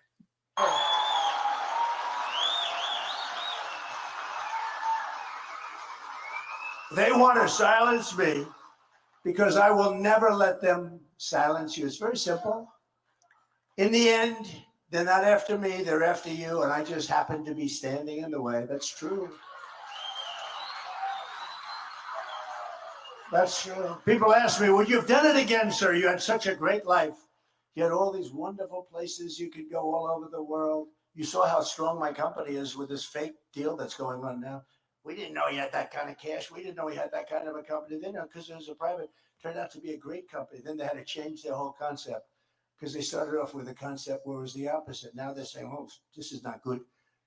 Then it's a great company. That's one thing that's come out. We have a crooked judge. We have a rigged court case.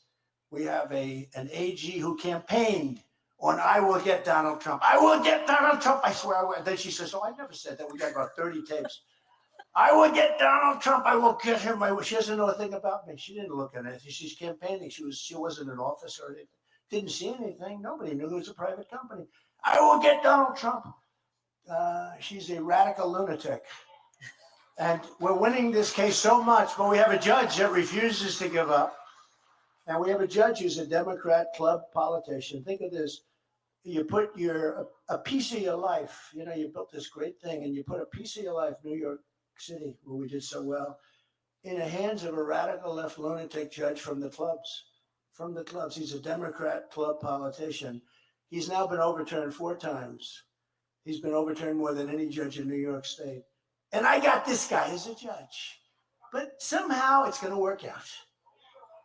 Somehow, can't tell you how, but somehow it's going to work out. You think he knows? The way he's saying that right there makes you think he knows how it's going to work out, but he can't tell us. I mean, it's plausible deniability. He's just saying, well, I also don't know, but I just have this faith, this confidence it's going to work out. That's what some people will take it as. But I'm taking it as he knows every little step in this chessboard, how it's going to work out. And the honest truth is, if he was taken off the chessboard, they would lock us down so quick. It would just be bad. It would just be extremely bad. It's only because we have someone like this that they're just in fear that we're going to somehow defeat them. It's a wild ride. Hold on for the ride. Okay, so this is the greatest political movement in history. And this is a great political movement, the greatest in the history of our country. This is the greatest movement in the history of our country. Think of that. I want to see what you guys think. Tell me in the comments, why do you think that is? Why is he saying that? Is it, I mean, look at all the movements that have been in the past, the Revolutionary War and all these. Why is it? And is it because because it's the Great Awakening, so many people are really connecting the dots and understanding? In the past, we would fight, World War II, and we didn't realize, what was, some of the truth about what was really happening in Germany, and all the misinformation. Is it that now we're realizing the truth, and we're not falling into the media lies? That this is what makes it the greatest one. I think that may be the reason. That just because of this gigantic Great Awakening. Post your thoughts in the comments. I want to hear what your thoughts are. So this is where they tried to take him off the election ballot in Michigan and in Colorado, and they were unsuccessful in both. And so but that does open Pandora's box, because now when these people have been brought up on treason, who have clearly done treasonous activities, we can say they do not remove them from the ballot because they were participating in this treasonous activity. This is from Chaos Coordinator. I love this. I don't exist Tor, whatever. Go ahead and check him out over on, I think that's his Telegram. I'm sorry, that's his Twitter, excuse me. Watch as we, the people, deliver justice with effectiveness. Our movement is strong, backed by many from JSOC, both former and current. These people know military law. They understand what can and cannot be done. And militarily, who are prepared to testify. Plus, they have me to expose the Ukrainian hoax related to the impeachment, a case that Congress has overlooked for far too long. We are organized, we're prepared, and we're ready to take action. Thank you so much, Chaos Coordinator. I'm thinking we've got a lot of military guys who've been just waiting for the right moment.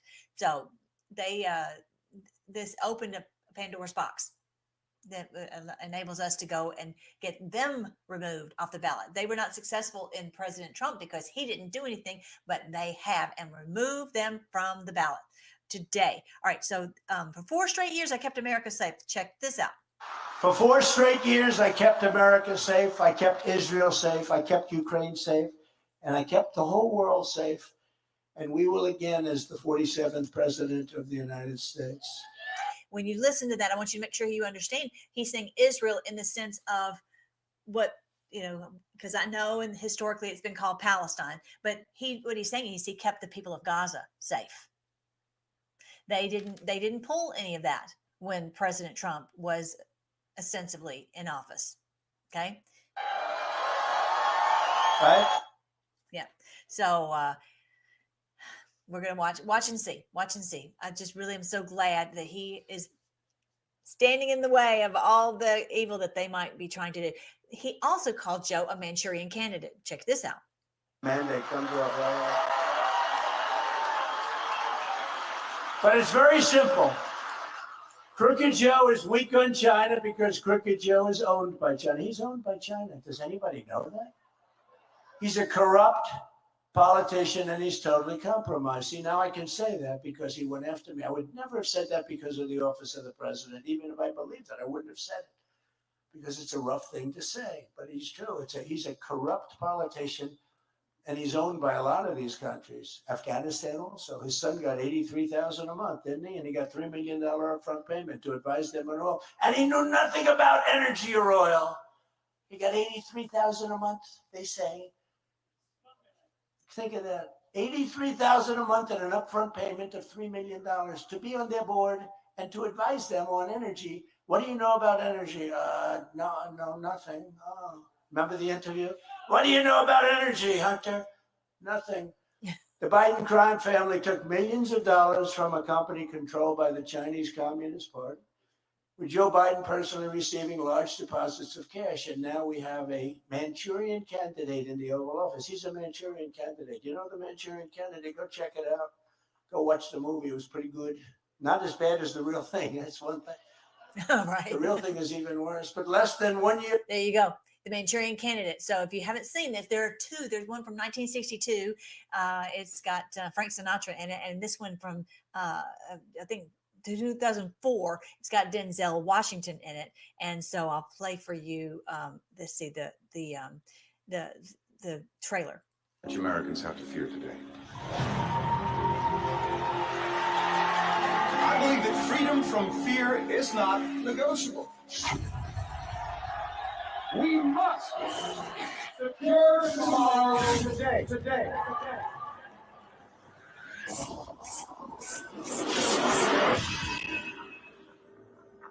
For 12 years, I've had one dream, not variations on a dream, the same dream.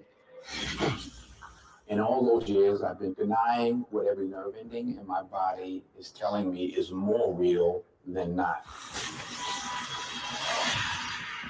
It is appalling the way they let these troubled individuals walk around with the rest of us. I'm not crazy! I know him, Mother. I served under him. He's, Basically, that as in the military, they drugged him with something, and it's made him, he was used for nefarious purposes, and he doesn't even exactly remember exactly what he was used for, and he's trying to piece this together, but they've messed with his mind. not a well man. This is rich people, Manchurian Global, funding bad science to put a sleeper in the White House. We can give them heat, give them a war hero forged by enemy fire in the desert, in the dark. Raymond Shaw is probably the kindest, bravest human being I've ever known. This is about my son. You swore to me that this was fail-safe. When I think of you, I fear for this country. I got the proof. We can nail them. We can take them out. I will do anything that's necessary to protect America from all of its enemies. So I want you to see, okay, this is the part where it's just now going into, the guy gets a phone call. Okay, so he gets a phone call and he's talking, well, actually two phone calls. He's talking to his mom and then he switches over and he's got somebody, he recognizes the voice and he just becomes robotic. He just does whatever he's told. So, okay, when we think about Biden, we know that he's been a criminal for many, many years. The thing is, he wasn't necessarily owned by them all that the entire time. Now he's completely controlled by them. And basically, whether it's through drugs, which we know he's on some kind of drugs because President Trump's been bringing this up, that he's like something wore off and he's losing it on the stage and can't find his way off the stage. But he is, for one reason or another, he does whatever he's told by all these people who own him. As he was saying, President Trump said he's owned by more than China. He's owned by all these people at the top. Are you there? Yes. Sergeant Shaw, Who is this? Sergeant Raymond Shaw, Yes. Raymond Prentice Shaw.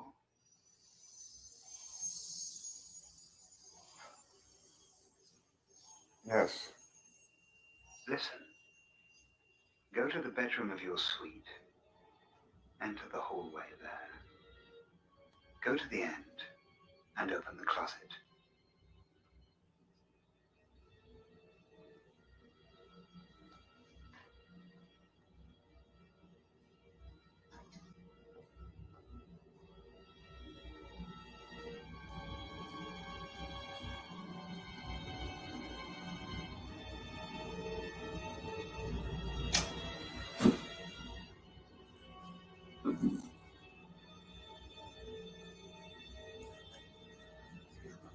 Yes, thank you.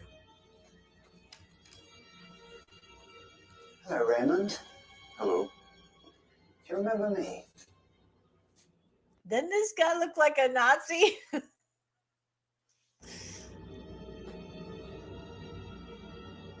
No, sir, I don't. Brilliant. We've got 20 minutes for a little checkup from the neck up, gentlemen, so if we could take his jacket, please sit down. Clearly controlled. Yeah. So I want you to see that that's what President Trump is talking about, that Biden, clearly he didn't have to say the word Manchurian. If anyone watches the movie, they know what a Manchurian candidate is, someone who is not free to make decisions for our country. He's there at the pleasure of those who have paid him all this money. And so that's the great thing about President Trump, is that he is a free person. He's there for our country and only for our country. He has proven that No doubt about it. And that's really one of the big points of truth that we have to get out for people, that like the youth are so angry because Biden did not stop this genocide and has not used his position as a president to put an end to the bombing. And it's just been horrifying what's gone on in Gaza. But they have to realize that it's not that he controls what happens there, but that they control him. Yeah. And that's what everyone needs to understand. We need to have a person in the White House who is not controlled, not a Manchurian candidate. That's what President Trump is saying. And that's what the youth who are awake now and understand, about what's going on in Gaza and how much they want the genocide to stop. We are the non-genocide party. Let's make sure that people understand that we are not calling them names. We appreciate that they are fighting against genocide. And, we know that their movement many times is taken over by the feds, just like our movement has against the election fraud. And so we are on the same team. And that's what I hope and pray that the patriots are going to understand that and not be divisive. We have to work together against the ones in power. That's our goal. That's what our mission is. All right. So definitely go over to my TikTok. That's where it's all going on so much. And guess what? They want to shut down TikTok. Now explain to me, this is my for TikTok, Freedom Force Battalion. And so I've been sharing all these different videos up here. I don't really do that much on TikTok, but there is a lot going on over there. And so we just try to share this truth. Tom Cotton came on Maria Bartiromo this morning saying he wanted to shut down TikTok. Well, explain to me, it appears that TikTok is actually helping President Trump, right? So you've got TikTok is hurting Joe Biden because all this truth coming out, which you can't put the genie back in the bottle now anyway, but all this truth that's coming out, now you've got only 20% of the young people who will vote. Who will vote for Biden. They will not vote for Biden under any circumstances. Now that does not mean that they're going to vote for Trump though. And that's where they have to understand that President Trump is a free person. He kept the people of Gaza safe. He kept the people of Ukraine safe. He kept all of this from happening when he was there. Right now, unfortunately, this war has to play out so that it unfortunately is what it takes to wake people up and to realize this is what happens when you have a Manchurian candidate. It's the one who's controlled by the rich donors, the lobbyists, Israel, China, whoever it is. It can't be controlled by anybody. All right. So I just thought that was very interesting that they're trying to shut down TikTok. I want to hear your thoughts on that because they're saying, oh, well, they're turning these youth into anti-Semites. Well, tell me, I still am waiting for someone to explain to me why this genocide is okay. Why it's okay for them to basically take the land and to reduce it to rubble. I don't think it was okay in the World War II. I don't think it's ever okay for such a thing as this. We have to get the real criminals at the top. That's what we all have to focus on. That. Anyway, one day we will, and that's why in this 1,000 years of peace is going to happen. This is why we will have 1,000 years of peace, because the ones who do the crime will do the time. This is what it talks about in Jeremiah 31. I've told you many times. It says that no longer will the fathers eat the sour grapes and the children's teeth will be set on edge. No, those who do the crime will do the time. That's not exactly what it says, but that's the point. Jeremiah 31. All right. So check this out. One of the things that came out, and their hair on fire. Can you believe now all these youth, they're so dumb and they're pro bin Laden. Okay. So this is what way back in the day that Tucker had to say about bin Laden. And I didn't know this. And this was actually, he got into a lot of hot water. Check this out. Email is freedom@charliekirk.com. Here is Tucker Carlson. This got him in a lot of trouble. I'm going to get the organization that came after him. I'm being imprecise with that. But this is Tucker debating with Rachel Maddow 20 years ago on MSNBC. It got him in a huge scandal, saying that if you read the Osama bin Laden letter, it will change your mind. Play cut 133. It's not that I'm taking my eye on the ball, and of course I'm outraged at Osama. And Osama threatens the U.S. is hardly a headline; it's background noise. It's the boilerplate. He threatens America by his existence. I just think it's uncanny. I think you should reread it. It'll change your mind. And then You should read the Osama bin Laden letters. It will change her mind. It'll change your mind. What he's going to say in the next clip is that basically Osama bin Laden was saying the very same things we're saying about the Bush administration, that they did not have weapons of mass destruction. They didn't have any of this. This was all lies, and it was perpetuated by the mainstream media. And that is why we went over there, believing them, trusting them, and millions of Iraqis died. And we're not doing that again. We're not doing that ever again anymore. And this is what he's talking about. And whether you can't agree with everything that Osama bin Laden was saying, but on that point you can. And that's the point that Tucker was seeing. That's the point that we must see, and not just say, oh, well, you throw all of this out. We have to be willing to look and listen to someone's argument and think through all these things. That's the brave new world that we're moving into. We have to be able to think and not just blindly follow the mainstream narrative like a bunch of sheep. That's the issue. play cut 134. Osama criticizes Bush. Ted Kennedy criticizes Bush. Therefore, Osama loves Ted. No. It's ridiculous. No, He's actually, also I'm not using saying right-wing talking. I'm not saying that. I'm saying he's not criticizing. And there's nothing wrong with criticizing Bush. I criticize Bush. I'm saying he's criticizing Bush in exactly the same ways, with exactly the same terminology. It's literally like he got the blast facts from HQ. There you go. And then I really appreciate that. I really appreciate that's the reason Tucker is so popular, because he looks at the facts. He's well read, he knows history, and he's been able to see through so much. Actually, before he went on his show on Fox, there was reason to believe that he was a follower of 17. And then he said, I can't talk about any of that because it's just way, way, way too hot. But he does know and look at the facts and think for himself and not follow the mainstream narrative, which I appreciate. But then Charlie Kirk had to go along and say, oh, well, can you believe that's why these colleges are failing the parents who spent the money to send their kids to these colleges, and these kids are turning out to be, anti-Semites.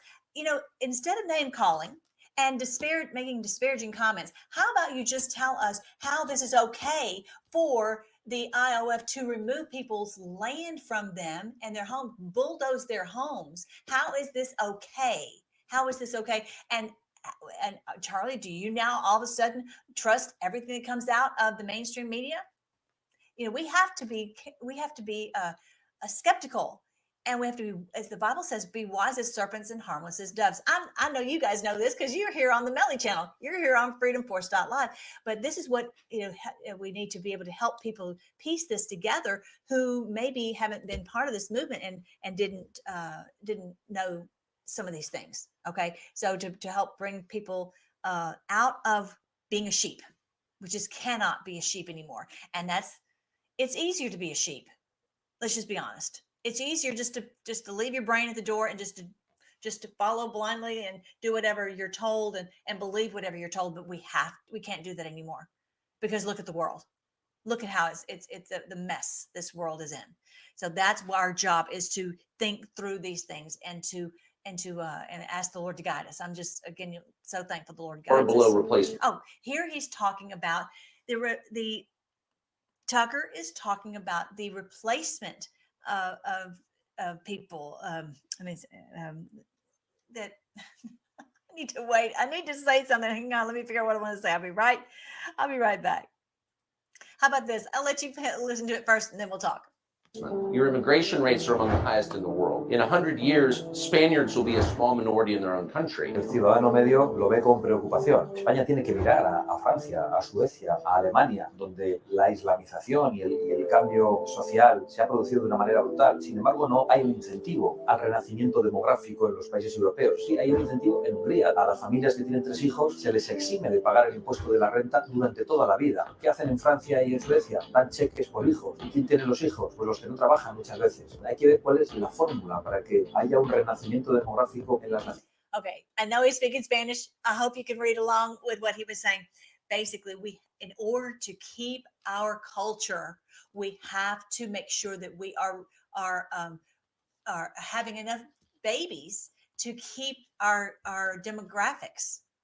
And we've had so much immigration of people who are not true Spaniards that we're losing control of our culture. We're not having our same culture that we've always had. And this is happening all throughout the world because of the mass immigration. Same thing can happen in America, which has happened a lot.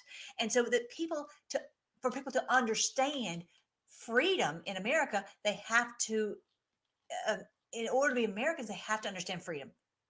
Otherwise, we lose our freedom. So many people in America are voting and just for the handouts or just for things that they maybe don't understand because they've lived in places where they haven't had freedom. And they lost their freedom there, and the same thing will happen here.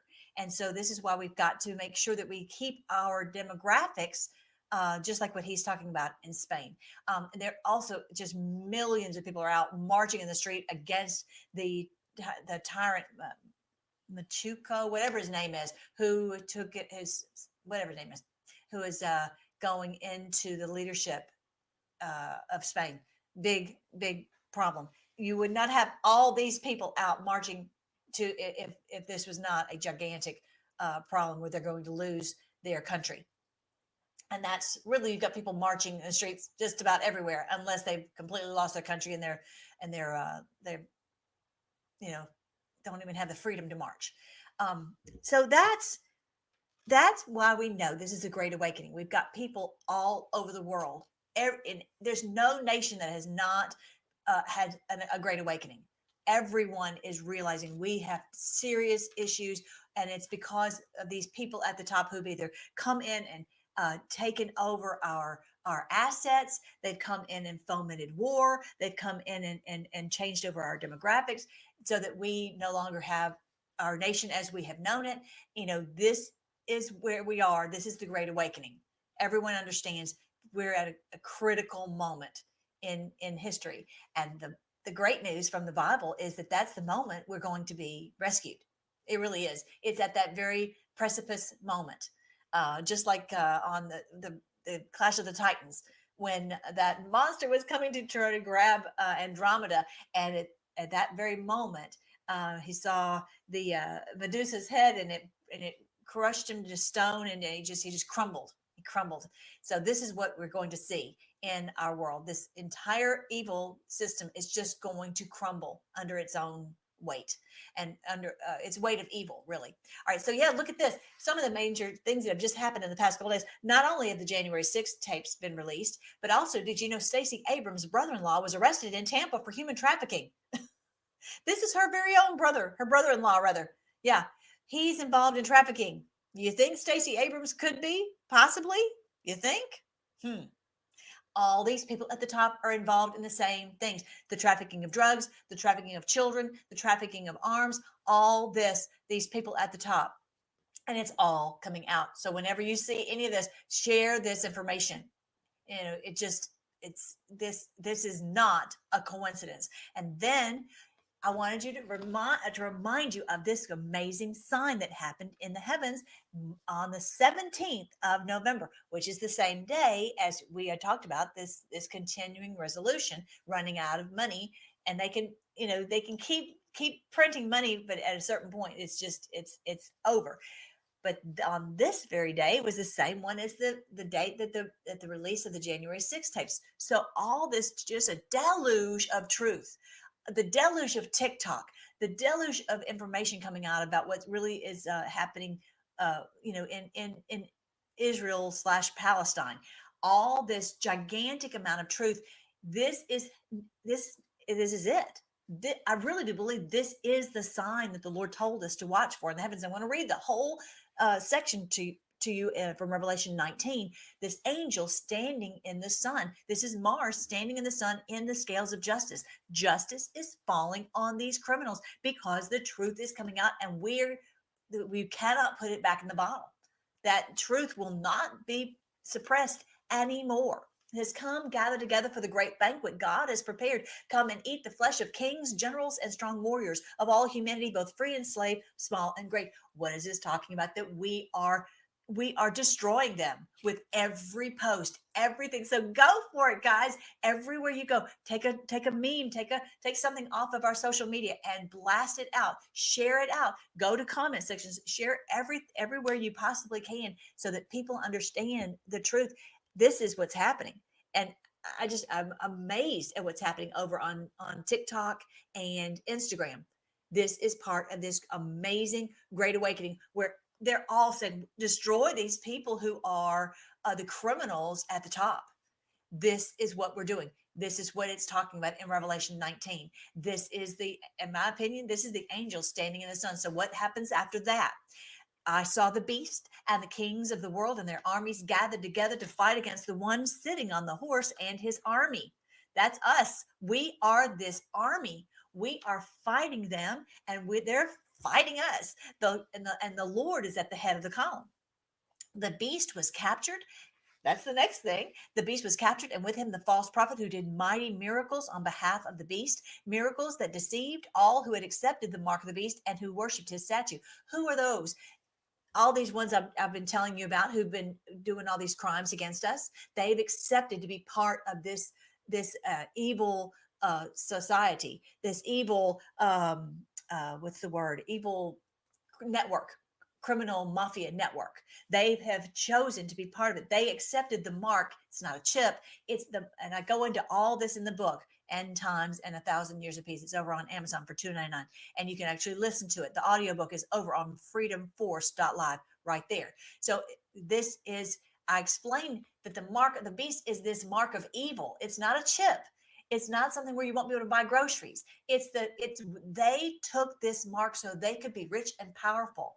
And they took this, they worship this statue. They worship this evil. And they said they would do anything, as in dragging this woman through the Capitol, as in lying to people all over the world, as in putting this out on social media and on the mainstream media that we were the insurrectionists, when they knew full well that they were the ones who did the evil. All this they've chosen, and they've lied again and again and again, and they double down and triple down on their lies. And so we have to help people understand that's what they have done as treason against each country, not just America, but in Spain and all these countries. They've done this very thing against the people to push them down. Both the beast and the false prophet were thrown alive into the fiery lake of burning sulfur. You can call that Gitmo, wherever you want, whatever you want to call it. They, as he said, we'll save them from hell, because we are literally in hell, because these demons are. Wherever demons are, that's hell. They're running all this, and so that's what he meant by this. When demons run things, it's like hell. Okay, so they are thrown where they are in the burning sulfur. They're the ones who take the judgment. They're the ones who will be in torment, not us anymore. Their entire army was killed by the sharp sword that came from the mouth of the one riding on the white horse. And the vultures all gorged themselves on the dead bodies. You guys, this is where we are. This is it. And so we are all pushing and fighting hand-to-hand combat with truth, not with bullets, not with swords, but with truth. And that's what, no doubt, that is where we are. I really do believe that this truly is the sign that the Lord told us to watch for, because you have never seen such a thing as President Trump just said. Never been a movement like this in our country and in any country. So no doubt, this is the final battle of Armageddon. I don't know when it's going to be over. It doesn't necessarily tell us that. It just says the next thing that's going to happen is that they are tossed into the lake of burning sulfur. So yay, I'm ready for that. All right, I think that's everything. Let's pray. Thank you so much, Lord. Thank you. And we praise you that your word has guided us through this whole thing. And we just know that you're going to see us through, and we're going to see these beautiful days where they're tossed out and they're gone from us. And we just trust you that you have guided us this far. You've helped us to piece this together. Lord, use us however you want to share this information. And thank you so much for how you've awakened so many people, and that they are ready to hear the truth. Help us to join together and to unite others instead of dividing. Lord, help our movement not to be about dividing, but about all of us joining together and pointing the finger at the truly ones who are the criminals. Lord, I pray for everyone on our Freedom Force Battalion. I pray you would give them your mind, Lord. Help them to know what you would have them to do. Give them joy in the battle, that they know that they are doing this in honor and service to you. And we thank you, Lord, that for our wonderful president. We pray again that you will strengthen him. We pray for the January 6th prisoners, that you would protect them and strengthen them and help them and encourage them and provide every need. Lord, show us whatever we can do to help each one of them. We pray for everyone on the front lines, that you would guide them, and that all those, we pray you protect our military in any operations that they are doing, our white hats. And Lord, those who have done evil, those who have been lied and done all this treason against us, we pray that you would bring them down, and that they will not be able to do anything to harm a hair on anyone's head. We pray that for the people of Gaza, that you would protect them and strengthen them, and we pray that all those who have done evil to them will be stopped, and that they will be held to an account for their crimes against humanity. And we pray all this in your wonderful name, King Jesus. Amen. I love you guys. I know I went longer than I was supposed to, but I had fun. I hope you did too. And I will talk to you later. All right. That was Millie from Freedom Force Battalion. This woman, she spends a lot of time researching and everything. So, make sure you check out her Freedom Force Battalion. Or I think it's freedomforce.live. And she has other things that are up there too, she has audios of her books and things. I actually may play those. I have to look and see how I would have to go about it. The concept, of how she talks about the end times and the 1,000 years of peace. I prayed on it after I heard her say that the first time. And it was confirmed to me, in basically in a vision, that's exactly what's going to happen. That these evil people are going to disappear, and that our taxes are going to go away. You're only going to pay tax on things that are brand spanking new. Not something that's used, because something that's used has already had the tax paid on it, kind of thing. The dream was very prolific. And if I ever sit down and decide to read my journal to you guys of the dreams that I've had over the last, actually, I'd have to say about 5 years, because I started having dreams even before I turned myself back over to Christ. Insurance is a fraud, Care. Yeah, insurance is a fraud. You have to think about it. Property tax, when you buy your property tax will be centralized only for the property, not for like school taxes and things like that. Okay.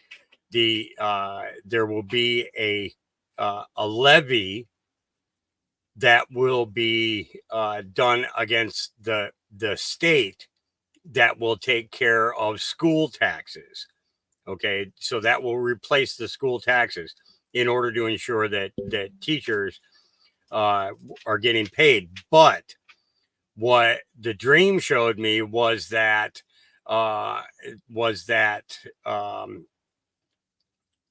schools are kind of going to disappear. That we're going to see more stay-at-home parents. And I'm not saying, I said parents, not moms. Okay. I said parents, because sometimes the wife can make more money than the husband can, but I also seen prices go to the 1950s, you know, where a new car is a couple of $1,000s instead of 80,000 or 90,000. Okay. And part of that has to do with us providing it's like American Steel, the American Steel Corporation, is going to have more than just that big place in Pennsylvania. Okay. They're going to have American Steel is going to be everywhere. Okay. So the cost of steel for Americans is going to be at one level, whereas if we're shipping it out of the country, it's going to be another level. Okay.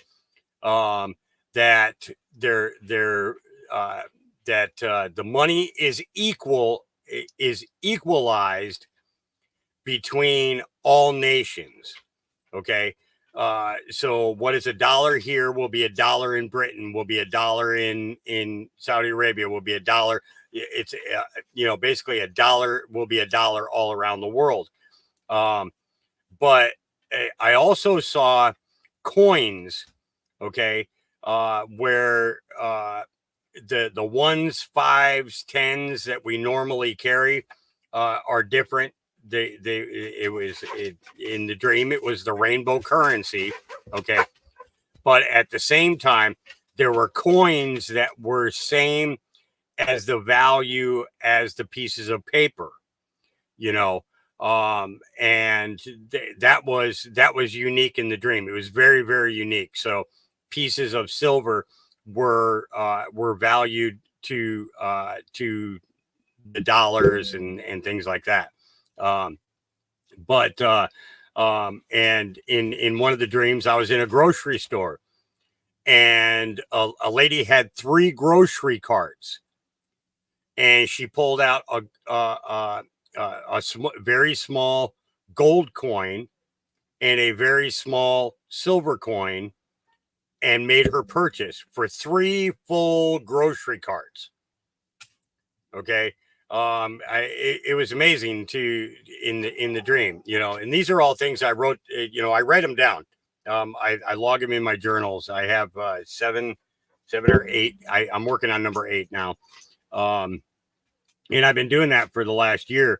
But some dreams I'll wake up and it'll take a couple of days for it to fully come to me, as to the meaning of the dream and everything. And I always have to ask for discernment, because I don't want to think on a level where it was just a dream, and things. So, yeah, there was a lot of different things, but the one thing that was very clear to me was that, and it was stated in the dream over and over, is that the gold, the silver, the platinum, palladium, all belong to the Lord. They all belong to God. It does not belong to man. And those who prosper are those who are in tune with the Lord. So it was kind of cool to see that. But also in the dream, I drove through a city, and I was driving, which was kind of shocking because of my seizures. So that means that there's going to be some treatment is going to come along that's going to get rid of my seizures permanently. Okay. But there was no homeless on the street, and the streets were clean. The cities were clean. In one of my dreams, the city of Portland was half gone. Half the size of what it is today. Half of it was gone. Okay. And this is Portland, Oregon I'm talking about, not Portland, Maine. But there was a great battle in Portland, and it was very, very, that was probably one of the most realistic dreams I ever had, where I literally felt wind rushing past me, where heat was, where I could feel the heat and things like that. So it was very scary when I first woke up. I had to check myself and things like that. So, you know, I see a lot of really good coming out of this, but it's going to take, it's going to take a lot, you know, and it's not going to be like an instant recovery. It's going to take time for everything to recover. But what I did see was that everybody was helping everybody, even if you didn't know them, that people were still helping each other, you know, and I thought that was really cool. Okay, so X22 is out, so we're gonna kick off with that right now, part A and part B, because, you know, it's like I said at the beginning of this, we do need to pay attention to what's going on in the fiscal side of you know, of our lives, you know, so we kind of, you know, even though we hate to look at it and say, you know, I can't afford to do this, I can't afford to do that, at the same time we also have to remember that we have to you know, really put ourselves in a position where we are where we are looking at everything, you know. So all right, so let's get into this. The dogs are barking, that means that somebody's here, so I've got to get this started, and I'll be back with you here in I believe it's 14 minutes.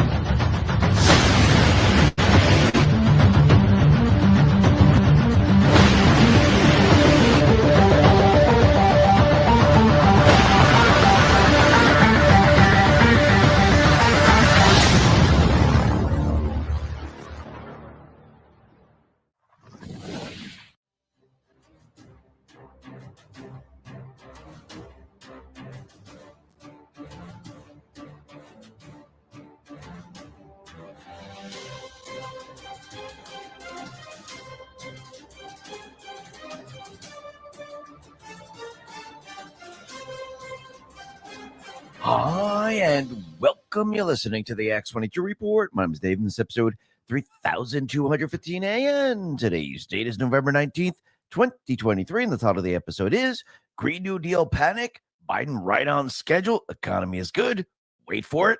Let's talk about our health. When it comes to anti-aging, we're all searching for a miracle pill. Generally, you have to use multiple products that target each area of the skin differently to fully combat the appearance of aging. Some supplements may attempt to reduce wrinkles, while others might bring back firmness to sagging skin. But believe it or not, I might have found a solution that removes the need for juggling through multiple anti-aging products. It's a special type of collagen, and it's better at maintaining skin elasticity, reducing visible signs of aging, and promoting a youthful complexion that most anti-aging products I've seen typically found on store shelves. Tens of thousands of 5-star reviews back up the notion that this collagen is not only a modern-day fountain of youth, but that it also removes the need for us to use countless serums and anti-aging supplements. But there's more. If you place your order now, you'll receive 53% off, free VIP life health and fitness coaching for life, a free new ebook titled The 14 Foods for Amazing Skin, a 60-day satisfaction guarantee, and last but not least, free shipping. Simply go to healthwithx22.com. That is healthwithx22.com to take advantage of this limited time deal before they sell out.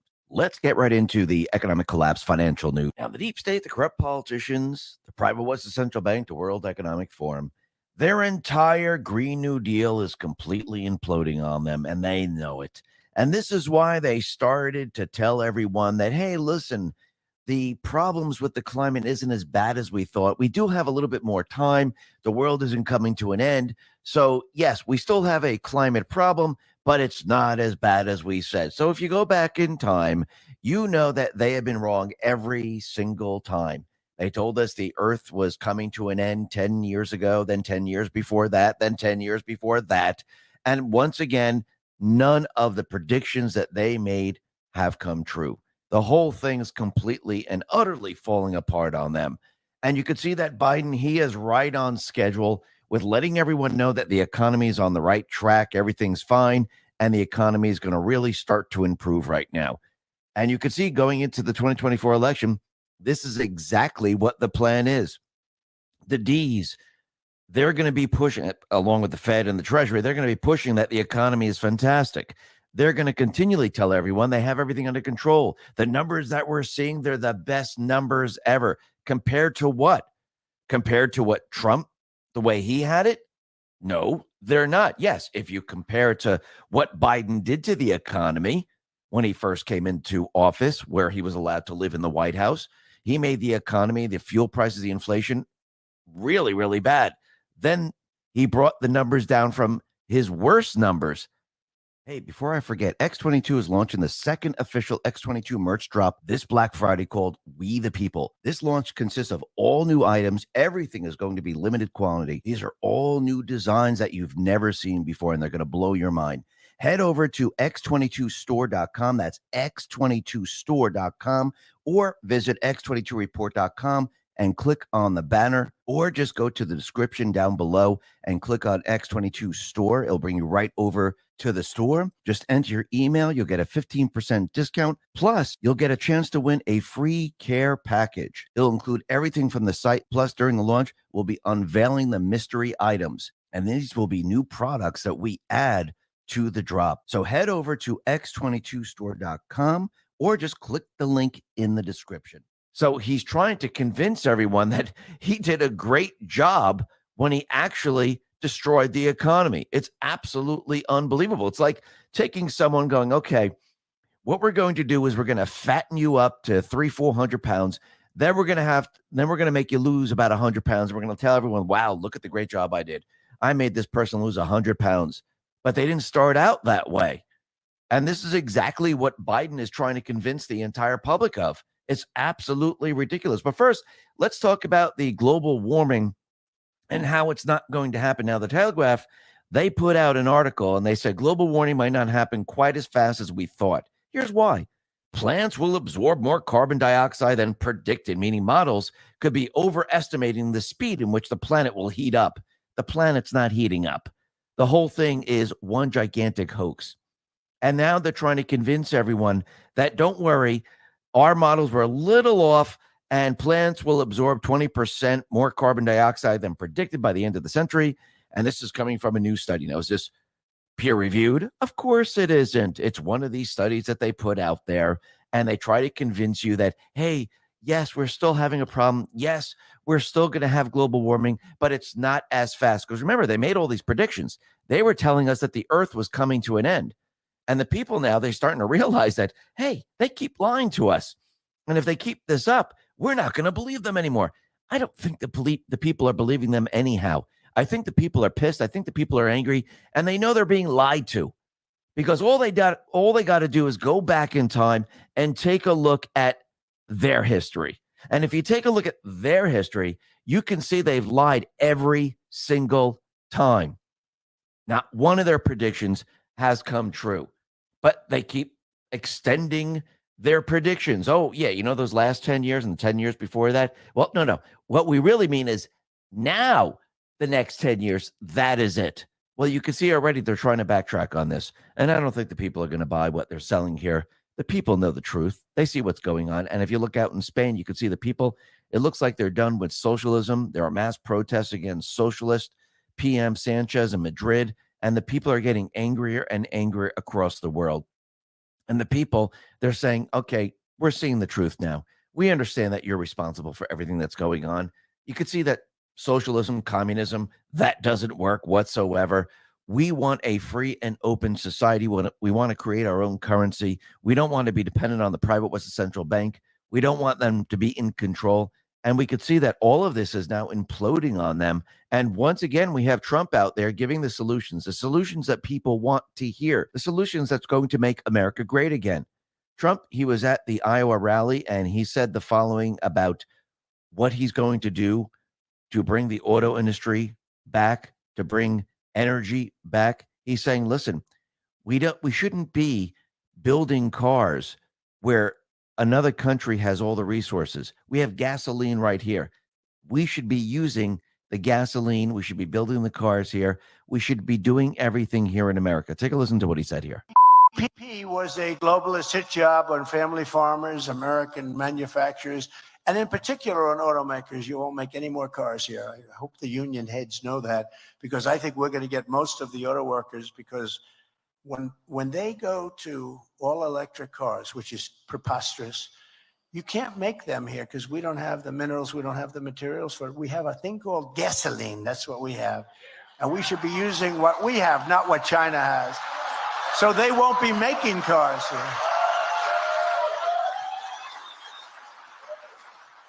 And he's absolutely right. We have the gasoline. We don't need this whole Green New Deal because we know it's not going to work. We know what they're trying to do. They just want control over everything that we do. They're trying to make this country a third world nation, not just the country, but the entire world. That's really what they're trying to do here. And Trump says that on day one, the TPP part 2 is going to be dead. And of course, they're trying to bring this back because who does this benefit? It doesn't benefit the American people. It benefits China, the central bank, the World Economic Forum. Remember, before Trump came into office back in 2016, they tried to push the Trans-Pacific Partnership because that would give the framework that they created control over everything that was going on. And this entire organization would be above the people of each and every country and above the government. And they would tell each country what to do. It's almost like the WHO, where they want the WHO to be in control of everything. And they would dictate to every single government. The governments would have to do exactly what they say. This is the same thing with the Trans-Pacific Partnership. They're trying to do the same exact thing. But we can see right now that it's all completely and utterly falling apart. People see how bad the economy is, and it's going to get worse over this entire year coming up. And the people are going to realize this. The people are going to understand that Biden.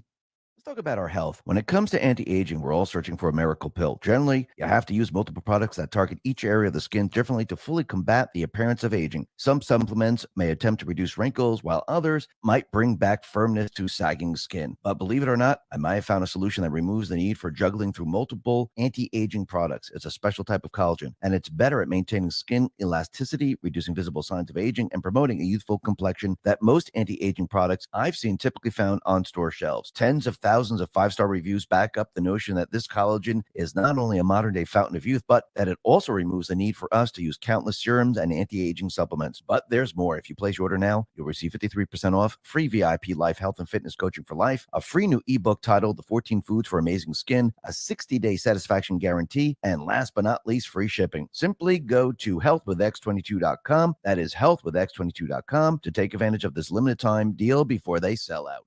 The Fed, the Treasury, they're responsible because they're the ones who've been lying to the people. And when you look back to the 70s, you can see that the Fed, they have been responsible for all of this inflation. And even if you go back further than that, you can see that the system that they created, well, it doesn't help the people. It hurts the people. And all we've been seeing is inflation since that time.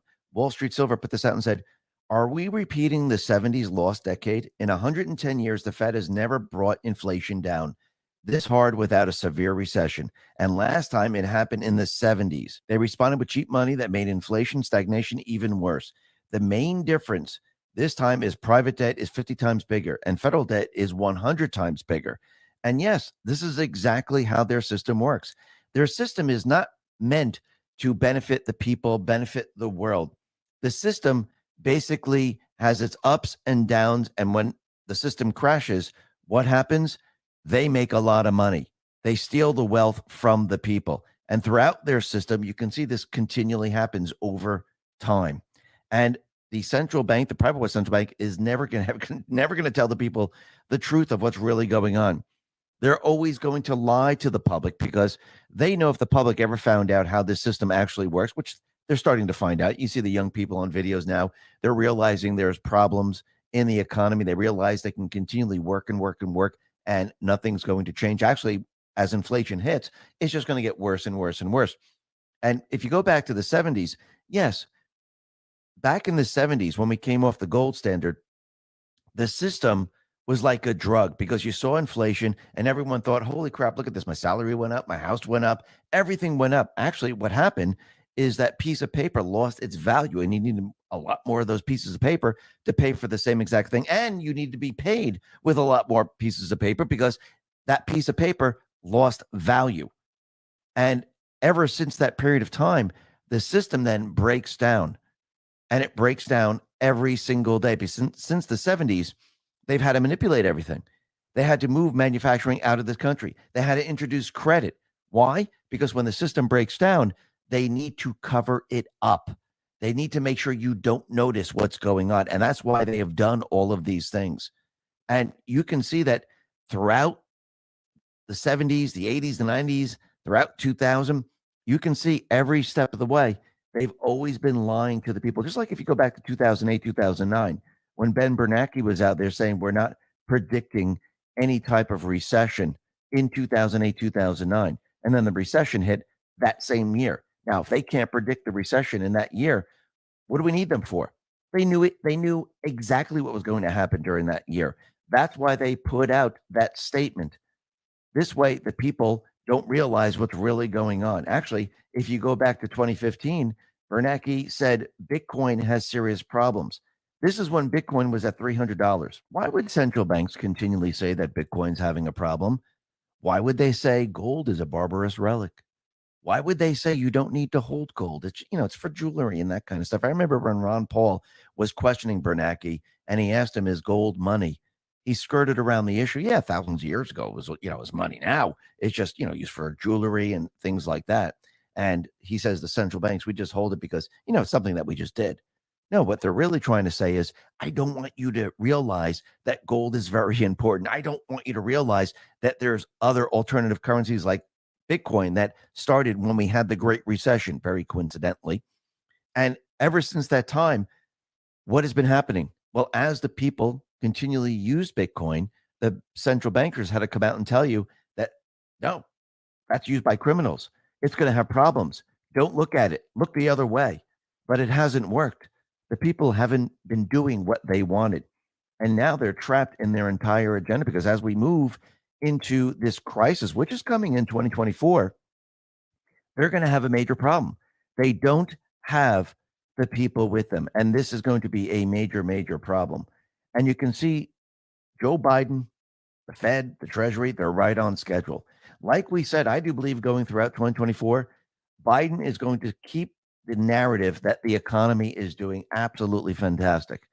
As people see the inflation pick up, as people see the fuel prices start to move up, as people start to lose jobs, as the retail sector implodes because the holiday season really wasn't that great. Of course, they're going to try to make it look great because they're going to say, look how much debt people put on.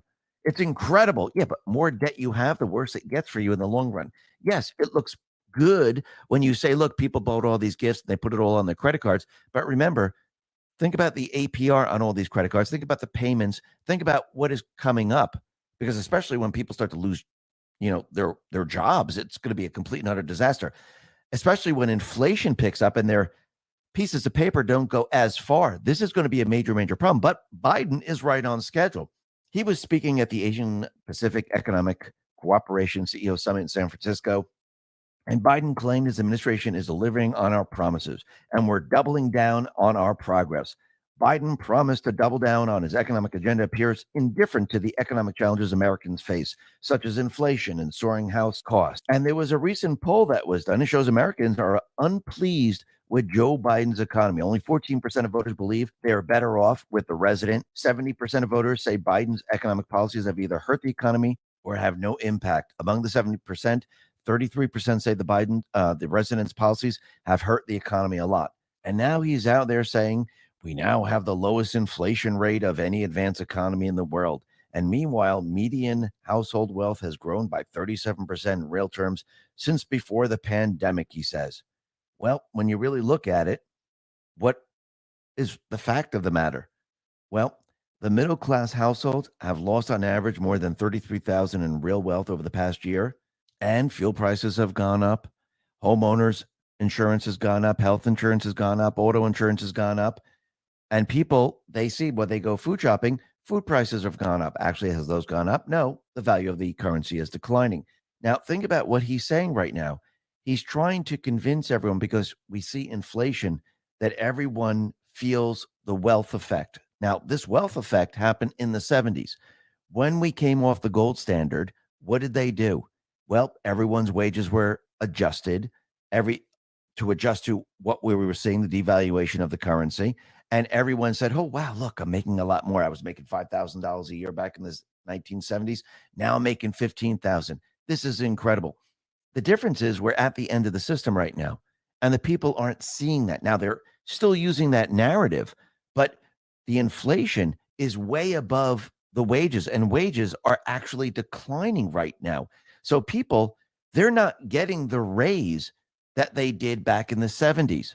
The actual opposite is happening right now. Plus, we know there are major corporations that are planning to lay off.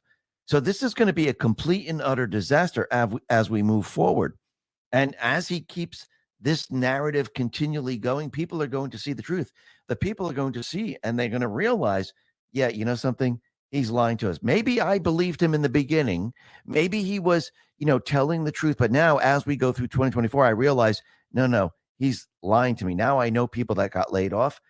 I didn't get a raise, so I'm not making more money. Everything that he's saying isn't coming true. And I do believe when we approach the presidential election and we see the stock market start to implode or crash, people are going to realize, remember, the market is always the last thing that happens. Everything else happens way before that. People feel the pain of the economy way before this. But of course, the fake news, Biden and the rest, are going to try to convince everyone that everything is fine. And as we approach 2024, the people are going to feel the pain every single day. I do believe Trump is going to be coming up with all these different solutions, letting everyone know the economy is heading into a depression.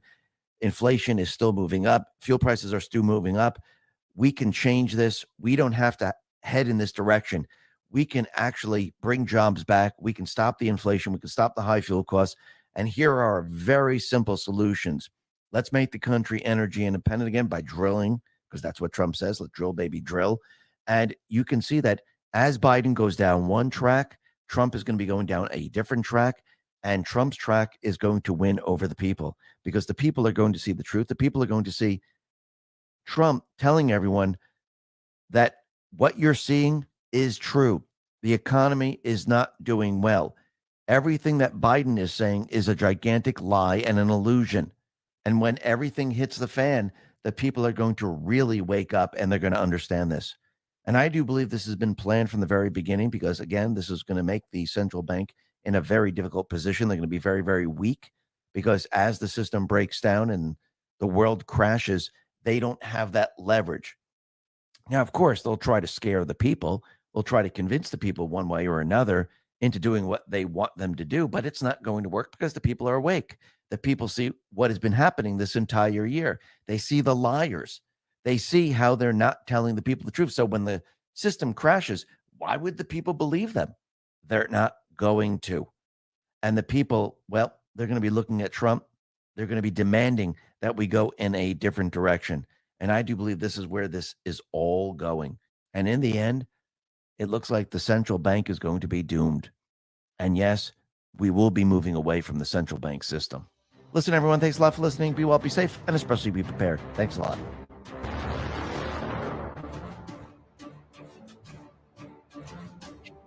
All right, and I'm going to go ahead and stop that there, because we are going into part B, Toot Sweet. Here we go.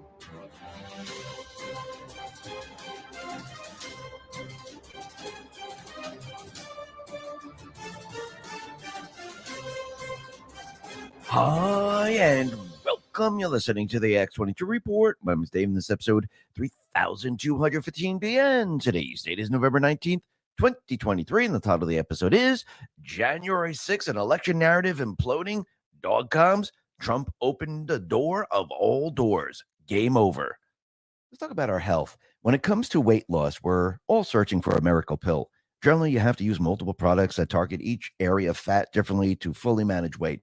Some supplements may focus on burning fat, while others boost metabolism or control cravings. But believe it or not, I may have found a solution that removes the need for juggling through multiple weight loss products. It's a special keto powder that no one has heard of, and it helps with boosting metabolism, reducing unwanted body fat, and promoting overall weight management better than most weight loss products typically found on store shelves. Tens of thousands of 5-star reviews back up the notion that it's not only a breakthrough in a bag, but it also removes the need for us to use countless diet pills and weight loss supplements. But there's more. If you place your order now, you'll receive 51% off, free VIP live health and fitness coaching, a free new ebook titled The Top 14 Ketogenic Foods, a 60-day satisfaction guarantee, and last but not least, free shipping. Simply go to ketowithx22.com to take advantage of this limited time before they sell out. Let's get into the economic collapse, political and geopolitical news. Now, the deep state, the corrupt politicians, big tech fake news, the puppet masters, their entire narrative is completely imploding on them. Think about it. Everything now is pointing to Joe Biden. Everyone is starting to realize that he's a criminal. They might have thought it in their heads going back in time, but now they have the proof. They have the proof that he has 20 shell companies. They have the proof that he's been dealing with foreign nations. They have the proof that he lied to the American people, and he had the criminal syndicate lie to the American people when he said, oh, no, that's not Hunter Biden's laptop. Everyone now can see the system. Everyone now can see the criminal syndicate, and they just didn't lie about Joe Biden, Hunter Biden. They lied about Obama. Yes, he's involved in all this too, and I do believe that information will be coming out. And you can see that all these players, they're part of the system, and now their system is exposed, it's falling apart, and they're going to have some type of an event. And you can see they're prepared and ready for distractions, and we're already getting one today. And it seems that Dan Scavino put out some messages letting us know that, yes, they have distractions ready to go. Now, what's very interesting is we can see that the January 6th tapes, they were released to the public. So now the public is seeing the real January 6th and what really happened on January 6th. And the people are starting to realize, hey, wait a minute. There was no insurrection by we, the people. It looks like it was an insurrection by, oh, that's right, the deep state players. Because remember, they had to cover up their true insurrection on November 3rd. And now the people are realizing that the election went along with this. So the election narrative is now falling apart.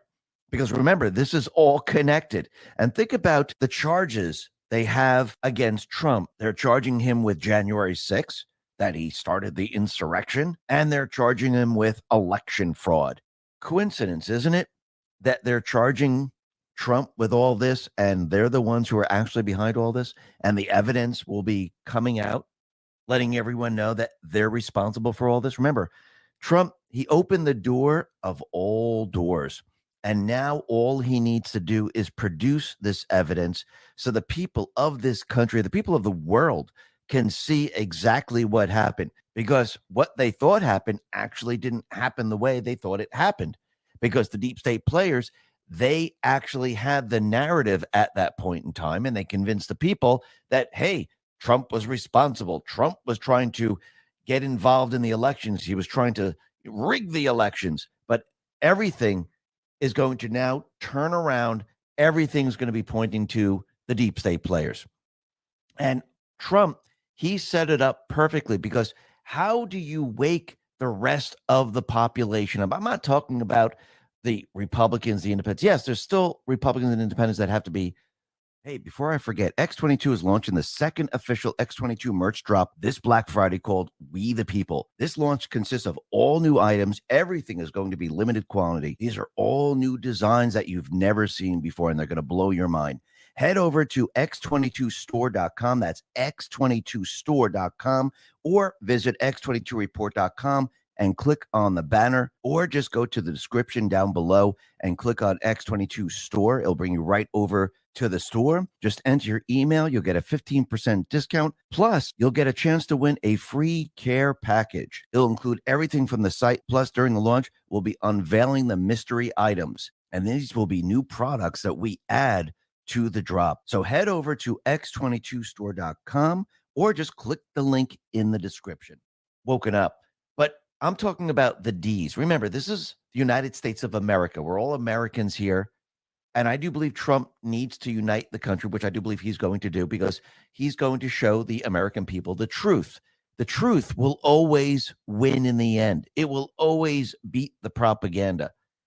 And you don't have to blurt it out there and try to force it on people. All you got to do is bring it out into the open and let people see it and let people make the logical decision, let people wake up from it. And I do believe this is exactly what he's going to do. Now, how is he going to do this? Well, if they're bringing charges against him in a court of law, he's going to introduce it in a court of law. And yes, the D's will be watching. They'll be watching their CNN channel, their MSNBC, the CNBC, and this will be televised, and people, they'll start to hear the truth. Now, of course, the deep state players, they don't want these people to hear the truth. They'll try to block it. They'll try to do whatever they possibly can. But you know what happens when this happens, when you try to cover up the real crime. It gets out there. Just like they tried to cover up the riots in 2020, and people started to realize, hey, you could tell us it's protests all you want. You could tell us the riots are a myth, but we see what's happening. We are experiencing what's happening. Same thing with the economy. They could tell you the economy is great, it's strong. When you go to the supermarket and you pay double, you know something's wrong. When you go to the gas pump and you pay double, you know something's wrong. If you lose your job because the economy is breaking down, you know something's wrong. If the stock market crashes, you know something's wrong.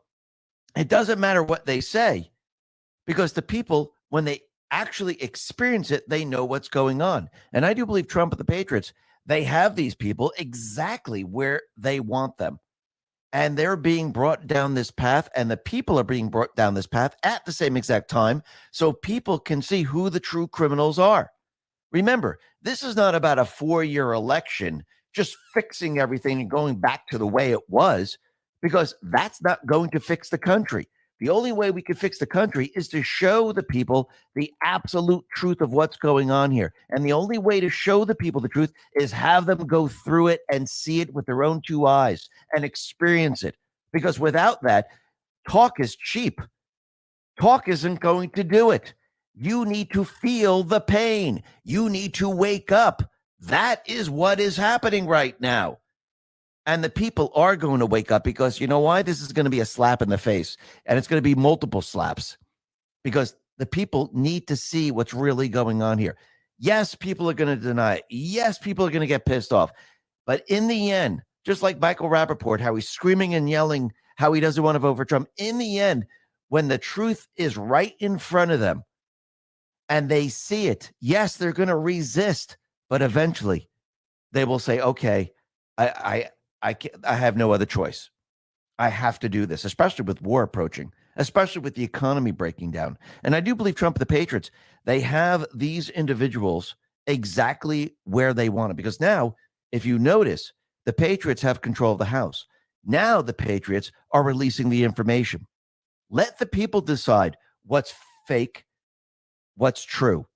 And you know what? When they start to review the tapes, when they start to review what really happened there, the people are going to say, you know something? They thought we were stupid. Now I see it. Now I understand why they were hiding this information. Remember, the cover-up always gets you.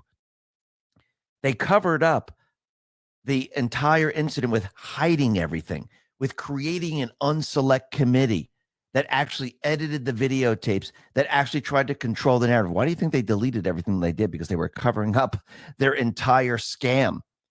So when you have a cover-up like that, what happens? People realize and they understand, wow, now I understand why they were doing this. Now I understand why they hide all of this, because they were covering up what they did. And yes, this is all going to lead to what? The elections, because that's what this revolves around. It revolves around the elections. And Trump, he needs the people to see the truth. He needs the people to understand that these people, they're responsible for all this. And yes, they cheated in the elections. They overthrew the United States government.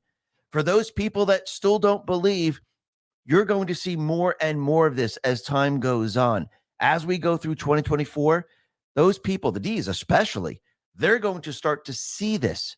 And yes, it's going to be very, very painful for them, because they just don't want to believe. But when they get the facts, when they get the truth, when it's documented, they will believe it in the end. No matter how much they resist, they will accept it. Just like Michael Rappaport, you're going to see a lot of people like this.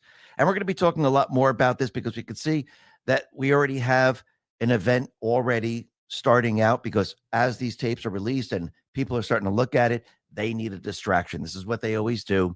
And we know from the different comms, like dog comms, we know that funerals are on their way. We know they're going to probably use this to distract from the people. Probably going to have a double funeral coming up right now because we know that Rosalind Carter, she just passed away. And I wouldn't be surprised if Jimmy Carter's right behind her because Dan Scavino did put out a double post about a dog going into a pile of leaves like he's being buried. And it wasn't just one dog come, it was two. So it looks like they might be trying to stretch this out because they need to distract from everything that's going on right now. Because remember, more and more evidence is going to be produced. And the more evidence that is produced, the more distractions they need. This is how it works. This is how it has always worked. Now, we're going to be talking a lot more about this a little bit later when we're talking about the election. But first, let's talk about what's happening with the Miss Universe pageant, because as we know, they were introducing men in the Miss Universe pageant. And once again, the people aren't going along with this. Right now, the Miss Universe just filed for bankruptcy. So you go woke, you go broke. It seems like this is a common theme that we're seeing right now. And I do believe as more and more of these corporations, because that's really what the Miss Universe is, it's a corporation, these businesses, as they keep pushing and pushing and pushing, you're going to see a lot of different businesses go bankrupt because of this, because they're trying to push something on the American people. The majority of the American people aren't going along with what they want. Remember, from the very, very beginning, it was the minority using the fake news as their bullhorn to convince everyone that they were the majority and this is what the people want. But now the people, they're realizing that the fake news is just that, fake news. They are not the minority. They have lost the bullhorn. And now the people, they're starting to see the truth. And every day that passes, more and more people see the truth. The other thing that's very interesting, remember when there was that leaked audio of Sheila Jackson Lee berating one of her staffers? Well, very interestingly, and Marissa Hansen put this out, the staffer that she was berating on the recording, well, it seems that he was found dead days after the audio was leaked of Sheila Jackson Lee berating him. Coincidence? I think we start to see a lot of this. It's just very interesting that this person all of a sudden has died. That's very interesting. The other thing that's very interesting is we could see Representative Comer. He is completely and utterly going after Biden right now. He put out a statement on X and he said, if President Biden has nothing to hide, then he should make his current and former staff available to testify before Congress about his mishandling of classified documents. So yes, why doesn't he testify in front of Congress? Remember, under the Presidential Records Act, he was not a president. He was vice president. He was doing this under Obama's presidency. He didn't have the right to keep the documents. And if we go back in time, as senator, he didn't have the right to keep the documents. And it doesn't matter if he knew, didn't know, and he was cooperating. He still had the documents and they were being moved around and he knew he had the documents. So he knew exactly what was going on. And think about it. Everything that the people are now learning, they're starting to see his pay for play scam. And as this is continually exposed to we the people, the power that he has is completely disappearing. And that reminds me of Post 3605. This is November 19, 2019. It says pay for play only works when you hold a position of power. It's only a matter of time. And that's absolutely true. And we can see that as more and more evidence comes out, his power structure is actually disintegrating around him. And this is why I do believe the D's, they're prepared and ready to remove him. Now, I do believe there might be many candidates that are coming in and out, but I do believe eventually what's going to happen is everything's going to turn to Obama. And we'll have to see how this all plays out in the end, because think about everything that's going on with Iran, everything that's going on with the border. This is everything that Obama set up in the 16-year plan. And we know that Trump is using this against them and pointing out their entire 16-year plan to the American people. So people could see this very, very clearly. Now, the other thing that people could see very, very clearly, they see the human trafficking, the child trafficking, the pedophilia. And actually, this is building and building and building, which I do believe they're getting prepared and ready to release information, because you need to bring people into the fold. You need the people to understand what's going on. And a lot of times in the very, very beginning, if you drop all the information all at once, like the black book from Epstein, a lot of people would have a difficult time believing it. So, but if you drip the information out, you keep showing the people then say, okay, I see the pattern now. I see what's happening here. And when you drop that information later on, the people do not have a difficult time accepting it. And what's very interesting is that Stacey Abrams' brother-in-law was arrested in Tampa for human trafficking. Jimmy Garner, the brother-in-law of former Georgia gubernatorial candidate Stacey Abrams, was arrested on allegations of human trafficking. Tampa police said they arrested Jimmy, 57, for allegedly engaging in sexual acts with a 16-year-old girl.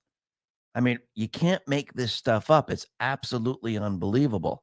And as more and more people hear about this, they start to look at the border and they say, well, wait a minute.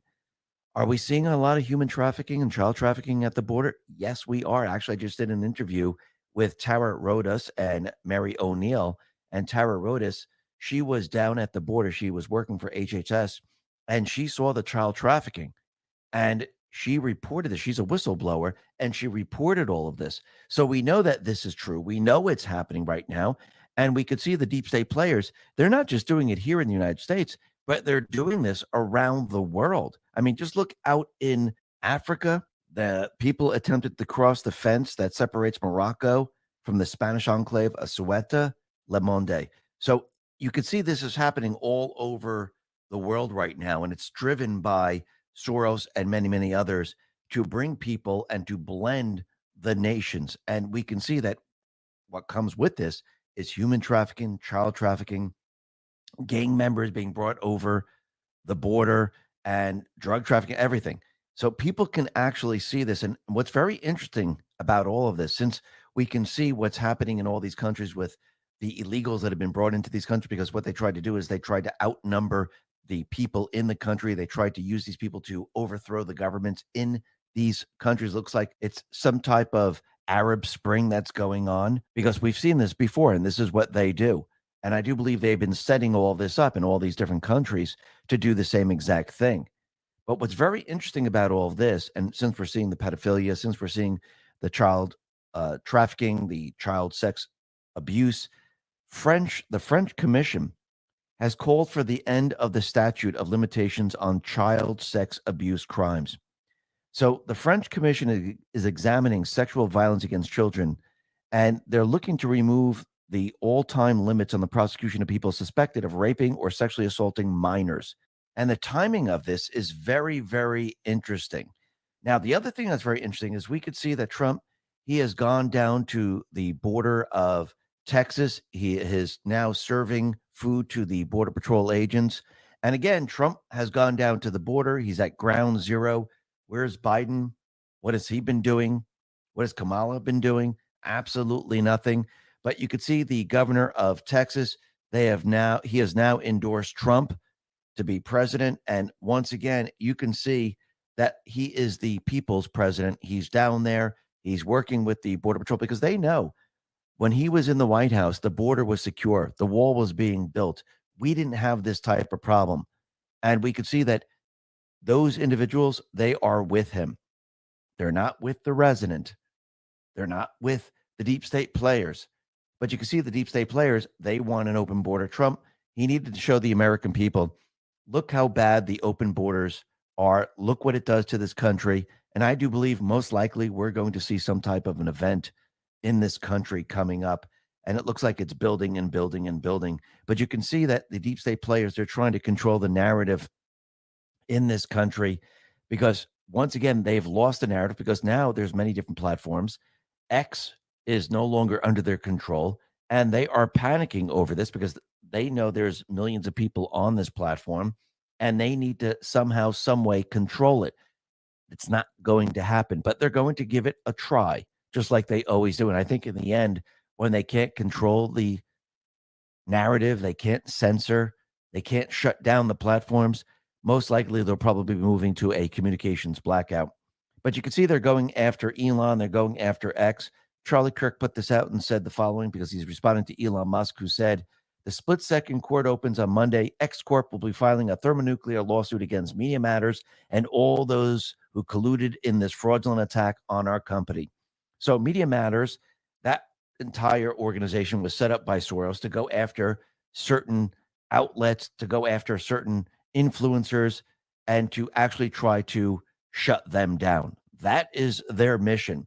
Charlie Kirk responded to Elon Musk and said, "No more than ever, stand with X and defend free speech. We must boycott the X boycotters. Apple, Comcast, Disney, IBM, Lionsgate, NBC, Universal, Paramount, Warner Brothers. Make it hurt. End subscriptions. Don't go to their movies. Light them up in the comments." And he's absolutely right. Cancel the new set of AirPods. Cancel the iPhone. And you could see that they created this entire story that X is running these companies' ads next to hate speech, next to anti-Semitic speech. Joe Brenner-Roach put this out and said, Media Matters created 3 accounts and followed 30 accounts similar to the ones in the article. Then they constantly refresh the timeline of posts, 13 times the number of ads served to this user as opposed to the median. 50 impressions served against the content in the article out of 5.5 billion served the whole day, points to the fact of how efficiently our model avoids content for advertisers. Data wins over allegations. Kaneko the Great said the following: an executive discloses that the content highlighted in Media Matters article constituted a mere 50 out of 5.5 billion ad impressions served throughout the entire day. In reality, virtually no authentic users encountered these ads juxtaposed with the mentioned content, except for the Media Matters employees who intentionally exploited the system to locate such material. How did Media Matters achieve this? They created new accounts, each following only a small number of accounts posting objectionable material. By relentlessly refreshing their timeline 13 times more frequently than an average user, they were able to capture the screenshots of major corporate advertisements alongside the targeted content. This revelation exposes Media Matters' calculated strategy, generating these screenshots as leverage to compel major advertisers to withdraw their ads from X. Deceptive, manipulative, and evil. Absolutely. Elon Musk responded to this and said, exactly. Kaneko the Great said, the saddest part is the major corporations that fell for the manipulation and deception. Although these companies know that the ad views represent 50 of the 5.5 billion views in a day, and this is all manufactured outrage, and this is really an excuse for the modern corporate political establishment who believe in censorship of all dissident voices to silence the only big tech platform advocating for freedom of speech, regardless. Onward. Then ALX put this out and said, Media Matters screenshots show at Apple ads being served next to this content. X tells me that they analyzed their logs and there is no evidence that the Apple ad was served next to any of those posts in the chain. This analysis encompassed all possible placements. The sweep also analyzed post to post away. Is Media Matters using fake screenshots? Elon Musk says they pulled a scam, and he's absolutely right. Then Libs of TikTok chimes in and says, here are some of the old blog posts from the president of Media Matters, Angelo Carusin. He made fun of trans people, mocked Jewry and Jewish gold, and praised a member of the KKK.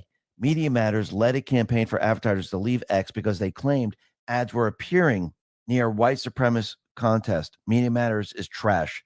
And yes, this is how they set it up. This is how they game the system, because they need to bring down X. And how do you do it?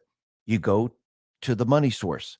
So they knew if they went to the advertisers, and they can prove this, these major advertisers would say, absolutely not, we're not advertising on the platform. But once again, they're not controlling the narrative. They don't have control of the social media platform, and their entire mission is completely and utterly falling apart.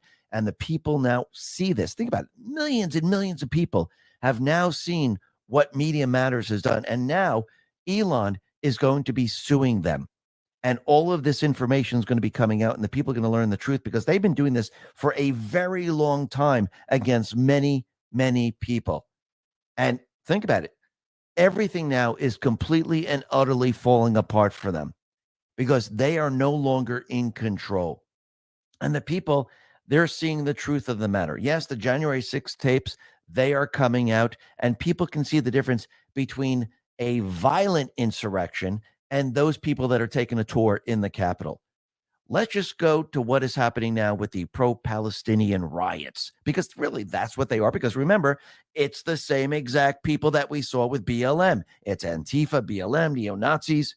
It's the same group of people. Yes, there's illegals and criminals all involved in this. It's the same people doing the same exact thing. So when you look at January 6th, when you see the destruction, it was an inside job.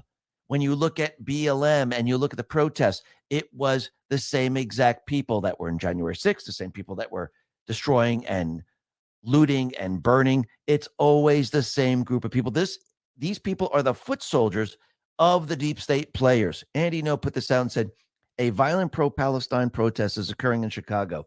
The militant leftist protesters have shut down 8 lanes of traffic on Lakeshore Drive. Then he put this out. Violent pro-Palestine protesters storm a building at the University of Michigan. And once again, people can see the difference now. And they're doing the same thing as Smollett did. Remember that whole hoax where he said, oh, Trump supporters jumped him and beat him up and put a noose around his neck? Well, it looks like it's happening again. And this time it has to do with the Palestinians. Andy No once again put this out on X and said, a Muslim man in Ohio had a viral story about being seriously injured by a car driven by a person who screamed, kill all Palestinians and long live Israel. Police investigated and have arrested him and his brother over the hate crime. Hoax.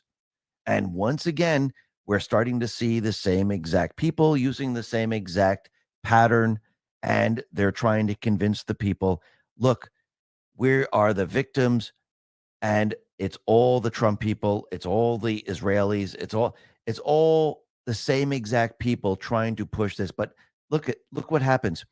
These stories, they don't last. They are debunked very, very quickly. And we see it's getting worse and worse for them because why? They're not controlling the narrative anymore. They have lost control over the narrative. Now, the other thing that's very interesting is that on TikTok, it looks like this letter of Osama bin Laden has been released. Now, this letter has been around for a very long time, and they're using this now. And TikTok, which is controlled by China, they are now trying to push a certain narrative because in this letter, it has something to do with Palestine. And once again, you can see that they're trying to push everyone into a different area so you don't realize who is really responsible for what happened on 9/11. And I do believe that was an inside job, CIA. And now they're trying to push everyone. They're trying to back everything with the Palestinians. And they're trying to control this narrative, and it's not going to work. Actually, the people are already pushing very, very hard against what they're trying to do. And I do believe this is coming from the deep state players trying to control this narrative. So what's in the letter? The letter is Osama bin Laden's raving about why they attacked America. No sources are cited. He simply goes on and on about the evils of America and Israel through the lens of his religious beliefs. Bin Laden hated Jews, Americans, gay people, just to name a few on his hit list. He believed that anyone who died on 9/11 deserved it and wasn't innocent because they paid taxes to a country that committed acts against which he had grievances. He was filled with hate. But because the first segment of his manifesto mentions the Palestinians, these kids with no critical thinking skills suddenly see him as a beacon of truth. And the letter goes on to demand that everyone convert to Islam. It discusses how we've separated church and state in America and says that's a bad thing. Bin Laden cites such things as usury, gambling, intoxicants, incest, sexuality, homosexuality, and disease as uniquely American issues. And basically he says, if you don't, convert to Islam, we don't need you in this world. Now, once again, I do believe this individual was controlled by the CIA, and the CIA needed to take him out before the military could. Now, what's very interesting is that all of this is being pushed using TikTok. And remember, Trump was right about the dangers of TikTok. He let everyone know that this is a national security issue, and it looks like Trump was right again. Now, we're going to be talking a little bit more about bin Laden in just a sec, because it's very interesting Let's talk about protecting our wealth. Are you new to investing and have savings you need to protect right now with the Middle East war, the Ukraine war, maybe Taiwan soon? You need a new playbook that's safe. Allocate some gold now and avoid the frenzy panic of the unprepared. When fear reigns, gold protects the wise. Noble Gold Investments offers a free 5-ounce America the Beautiful coin with new IRAs this month. Shield your savings with a Noble Gold Investment IRA. Go to x22gold.com. That is x22gold.com, the only gold company I trust. This letter is going around, and the IDF also mentions bin Laden. And we'll be talking about that in just a sec. But first, it looks like Biden put something out in the Washington Post. I don't think it's Joe Biden himself, as we all know. But he said in a Washington Post op-ed that the U.S. was prepared to issue visa bans against Israeli settler extremists attacking targets in the West Bank. If Israel continues to launch airstrikes and increase its ground assault in Gaza in an effort to root out Hamas, which killed over 1,200 Israelis and kidnapped hundreds of civilians in mass terrorist attacks on October 7th, Biden called for a two-state solution amid the conflict and also suggests that both Gaza and the West Bank should be consolidated under a single governance structure while threatening to issue visa bans against extremists attacking civilians. So this is very interesting, but it looks like they might have agreed to a ceasefire where they're going to be releasing 50 hostages taken by the terrorists. And we'll have to see how this all plays out. But the IDF did put something out that's very interesting on X and said the following: taking a brief and what should be an unnecessary pause to remind anyone who is confused, Osama bin Laden was a genocidal terrorist personally responsible for one of the biggest crimes in modern history. Like Hamas, Al-Qaeda used anti-Semitic radical ideology to justify the wholesale murder of thousands of men, women, and children. This has been a short letter from the IDF. So we have two instances where bin Laden is being mentioned, because remember, I do believe, and I think a lot of people believe, that 9/11 was an inside job. I do believe the CIA was involved in this. The deep state players were involved in this. And this reminds me of Post 154. I'm just going to read the top portion of it. This is November 14th, 2017. It says, who financed 9/11? Who was bin Laden's handler? CIA. Who was the clowns in America tasked to hunt, kill, capture Osama bin Laden? Well, the CIA was handling him and did not want the military to take him out prematurely, if at all. Why not the military intelligence? Because Osama bin Laden would have been apprehended and returned to the U.S. for interrogation and trial. Intelligence gain would have exposed CIA's and other bad actors' involvement in funding, training, arming, and assisting the terrorists. If we found Osama bin Laden, eliminated his security, why would we immediately kill him and not take him alive? Military intelligence would have taken him alive. CIA wanted him silenced. Why wouldn't we want to capture Osama bin Laden alive and extract other possible T-level events? Military intelligence would want to do that. CIA would not want that because then their plans would be exposed. And it looks like they most likely took him out because they didn't want him talking. And we can see this is exactly what they do. And it's very interesting that they're bringing up bin Laden, which actually ties in